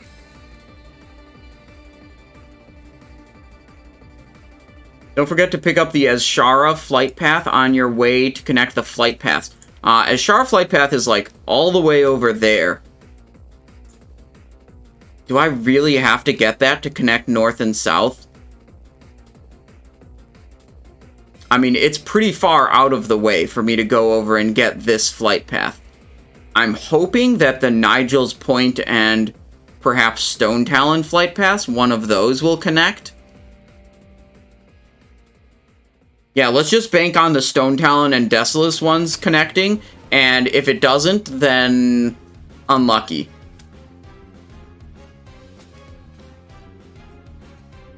Look, that sounds like a problem for level 50, Simon.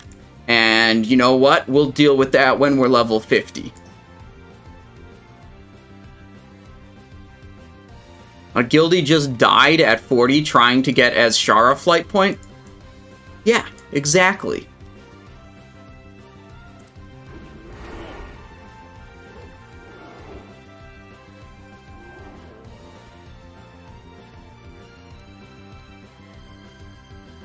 Get merch that says unlucky. Would be good. That would be good, I think. I don't have any Simonized merch.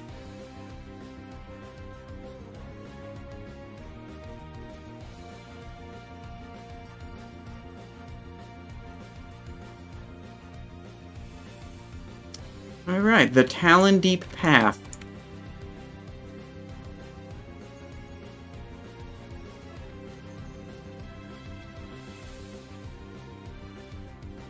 I think this is like a mid-20s level zone.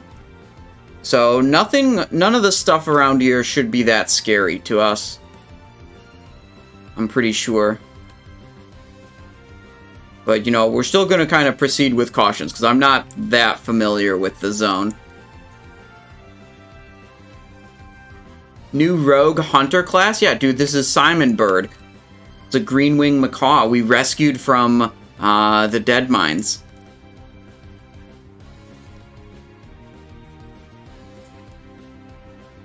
Our loyal companion, and sometimes I let him out of his crate. Other times he just lives in a box in my backpack.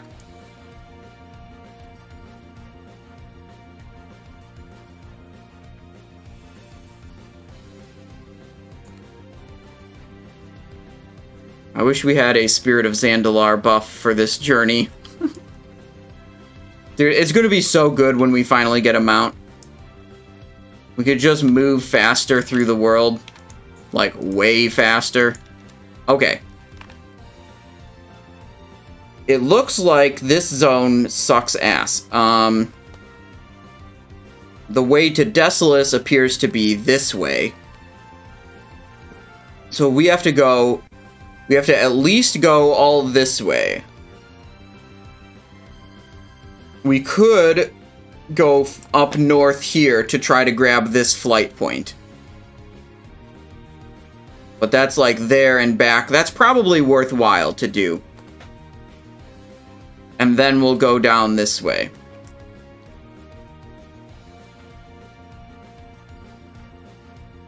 Nomer seems so scary. Okay, I would recommend just like... Wait, I can open this? Let me see what's in it. I'd recommend, if you're gonna do Nomergon, just get pretty high level before you do it. You know, you gotta kind of take it easy. It's the final hallway of Nomergon that's super dangerous. And... yeah, I mean, it is gonna be a little dangerous no matter what level you get to, but... if you go in there with a high-level group of, like, players that are, like, level 35, 36, like, that mitigates a lot of the danger.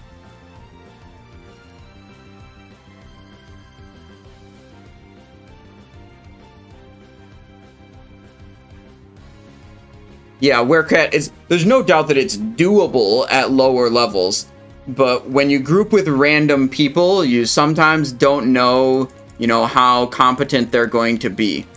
Was there not just an herb spawn here? I thought there was an herb spawn. I was moving towards it, and now I think this guy must have gotten it. You know, like, maybe you have a competent group, maybe you don't. And, like, gosh, if your group is not good, and they're, like, level 32, that's really high-risk situation. But if you got, like, group of good players, it's just like, you don't really know. You know, it's hard to know if someone's, like, super good and smart, or, like, kind of just chilling and, you know, not very aware of their surroundings.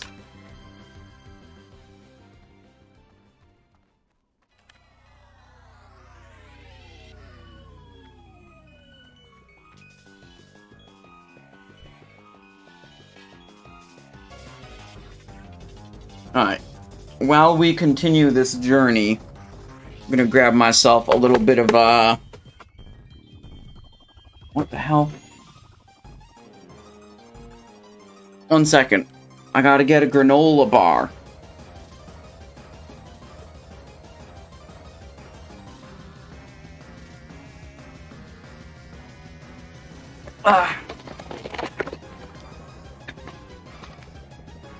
Look at that.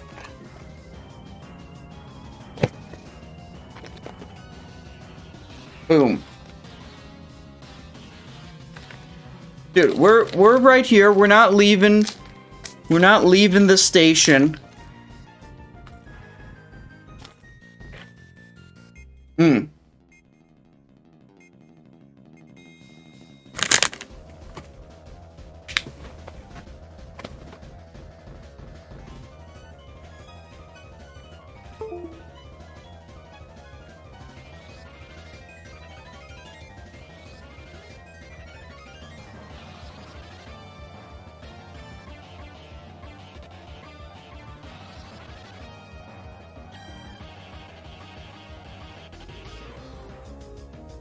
There we go. We can refuel while walking through this low-level zone that poses almost no threat.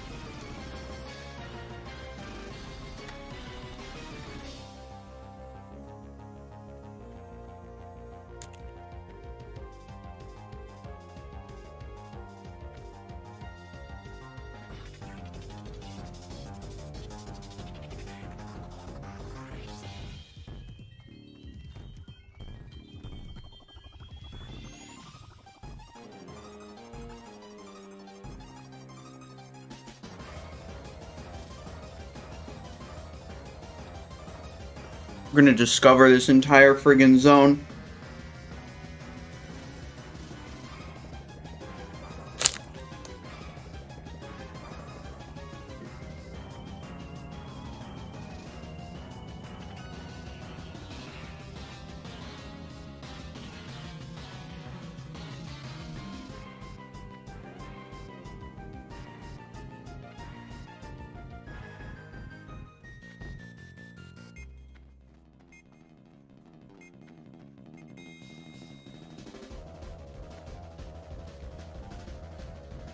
We go to the right, because we want to loop back up this way. And then we have to decide if we want to bother getting that flight point. You know, at this fork, we have to decide if we want to go left to go straight to Desolace, or if we want to go right to try to get that flight point. I'm hoping just Nigel's point connects to everything. I feel like I'm going to regret it, but I feel like I just want to get to Desolace faster. I don't want to take an extra 5 or 10 minutes going up north.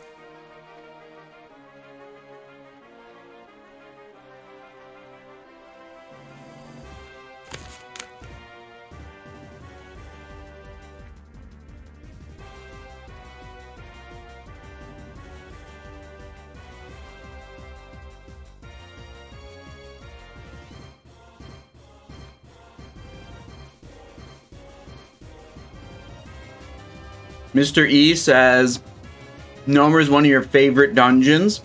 It is a very iconic dungeon for sure. Nomer and the Trip Runner dungarees are just, are just classic. Oh, herb? Briarthorn? Yeah, we can pick up a Briarthorn.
Yeah, Kay, that's kind of the excitement of hardcore. It's like, you gotta, if you want that super sweet Trip Runner dungarees, you gotta risk it for the biscuit, you know what I mean? Like, Nomergon is a little bit scary. You could die there. You could even die and it's not even your fault, which feels bad, but, like, that's part of the excitement, is like, some things are actually, you know, high risk, high reward. And if you want to skip doing Nomer, you don't want to tolerate that risk, that's fine. You can go about your business. You just don't get to have your Trip Runner dungarees. Most of your experience, Werecat says, most of your experience with Nomer was twink trading with a guildie of mine way back in Vanilla Classic. So, like, using your high-level character to farm the dungeon for the other person's twink character, yeah. Alright, dude, screw this flight point. We're just going directly to Desolace. That's my plan.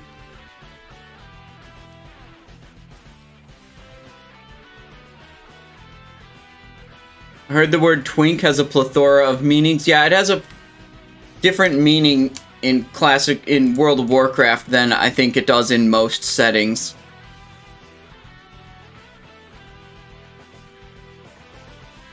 Leo Mello says, died on my level 12 warrior today, feels bad. Dude, we reviewed a death clip of a level 12 warrior. Did you die in Skull Rock on a orc warrior? Perhaps? Or is this a different person? No, you died to Murlocs in Westfall. Okay. We did see a a death clip that was posted of a level 12 warrior, so I thought, oh, maybe this is this guy. How's it going, Leo? Welcome to the stream. Unlucky on the Murlocs in Westfall. I lost my first hardcore character to the Murlocs in Westfall also. But we're on number 2 now, which, you know, hopefully makes it all the way.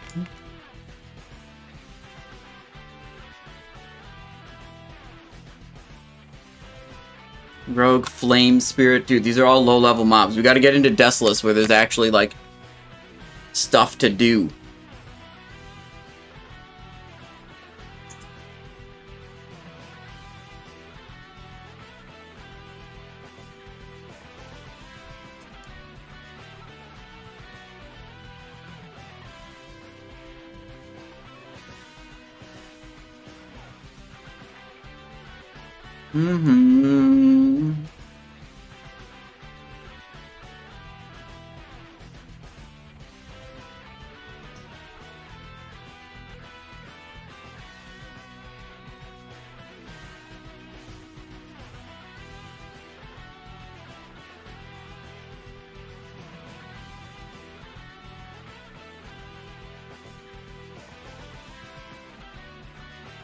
If you're ever curious what gear or talents I'm using, actually I have to update it, so let's do that right now. You can always look on the Discord. I'll link in chat to the Simonize Show Discord. Go up to the Index channel. This is where you just solve all of your problems. Simonize's characters. Right here. Hardcore Classic Rogue. Simonize 2. There's all the gear and all the talents.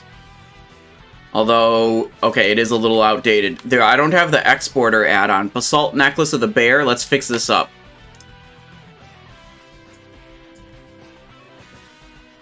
Oh, I have to... Shoot, I'm not signed in here. 1 second. What? It screwed up my login. Hang on.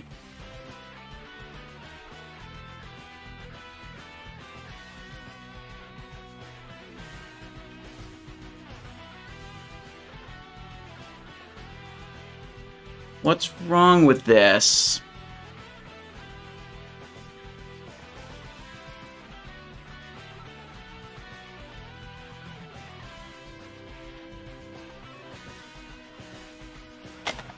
Alright, whatever. I'm using combat talents. 2 points in assassination for relentless strikes. I'll have to fix that later.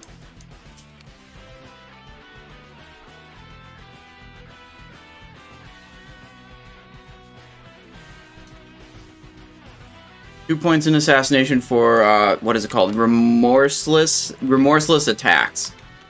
And the rest going to combat.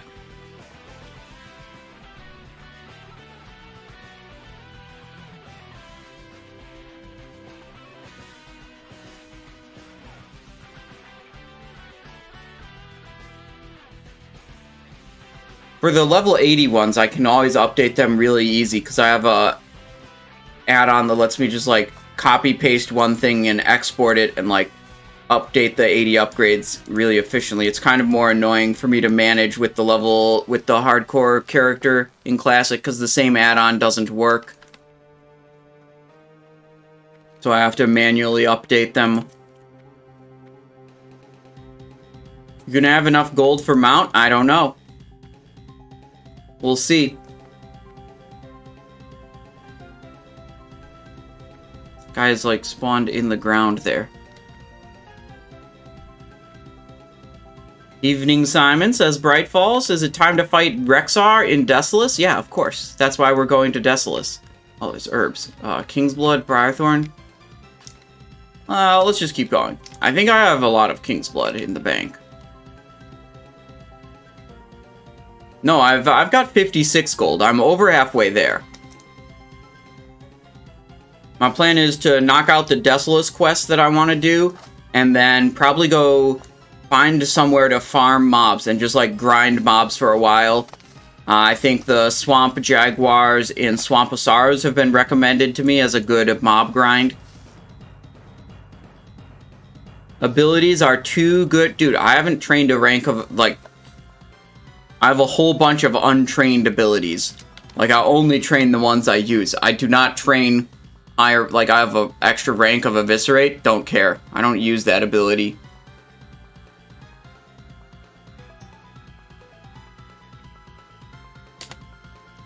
Desolace. Here we are. There's a lot of quests around here.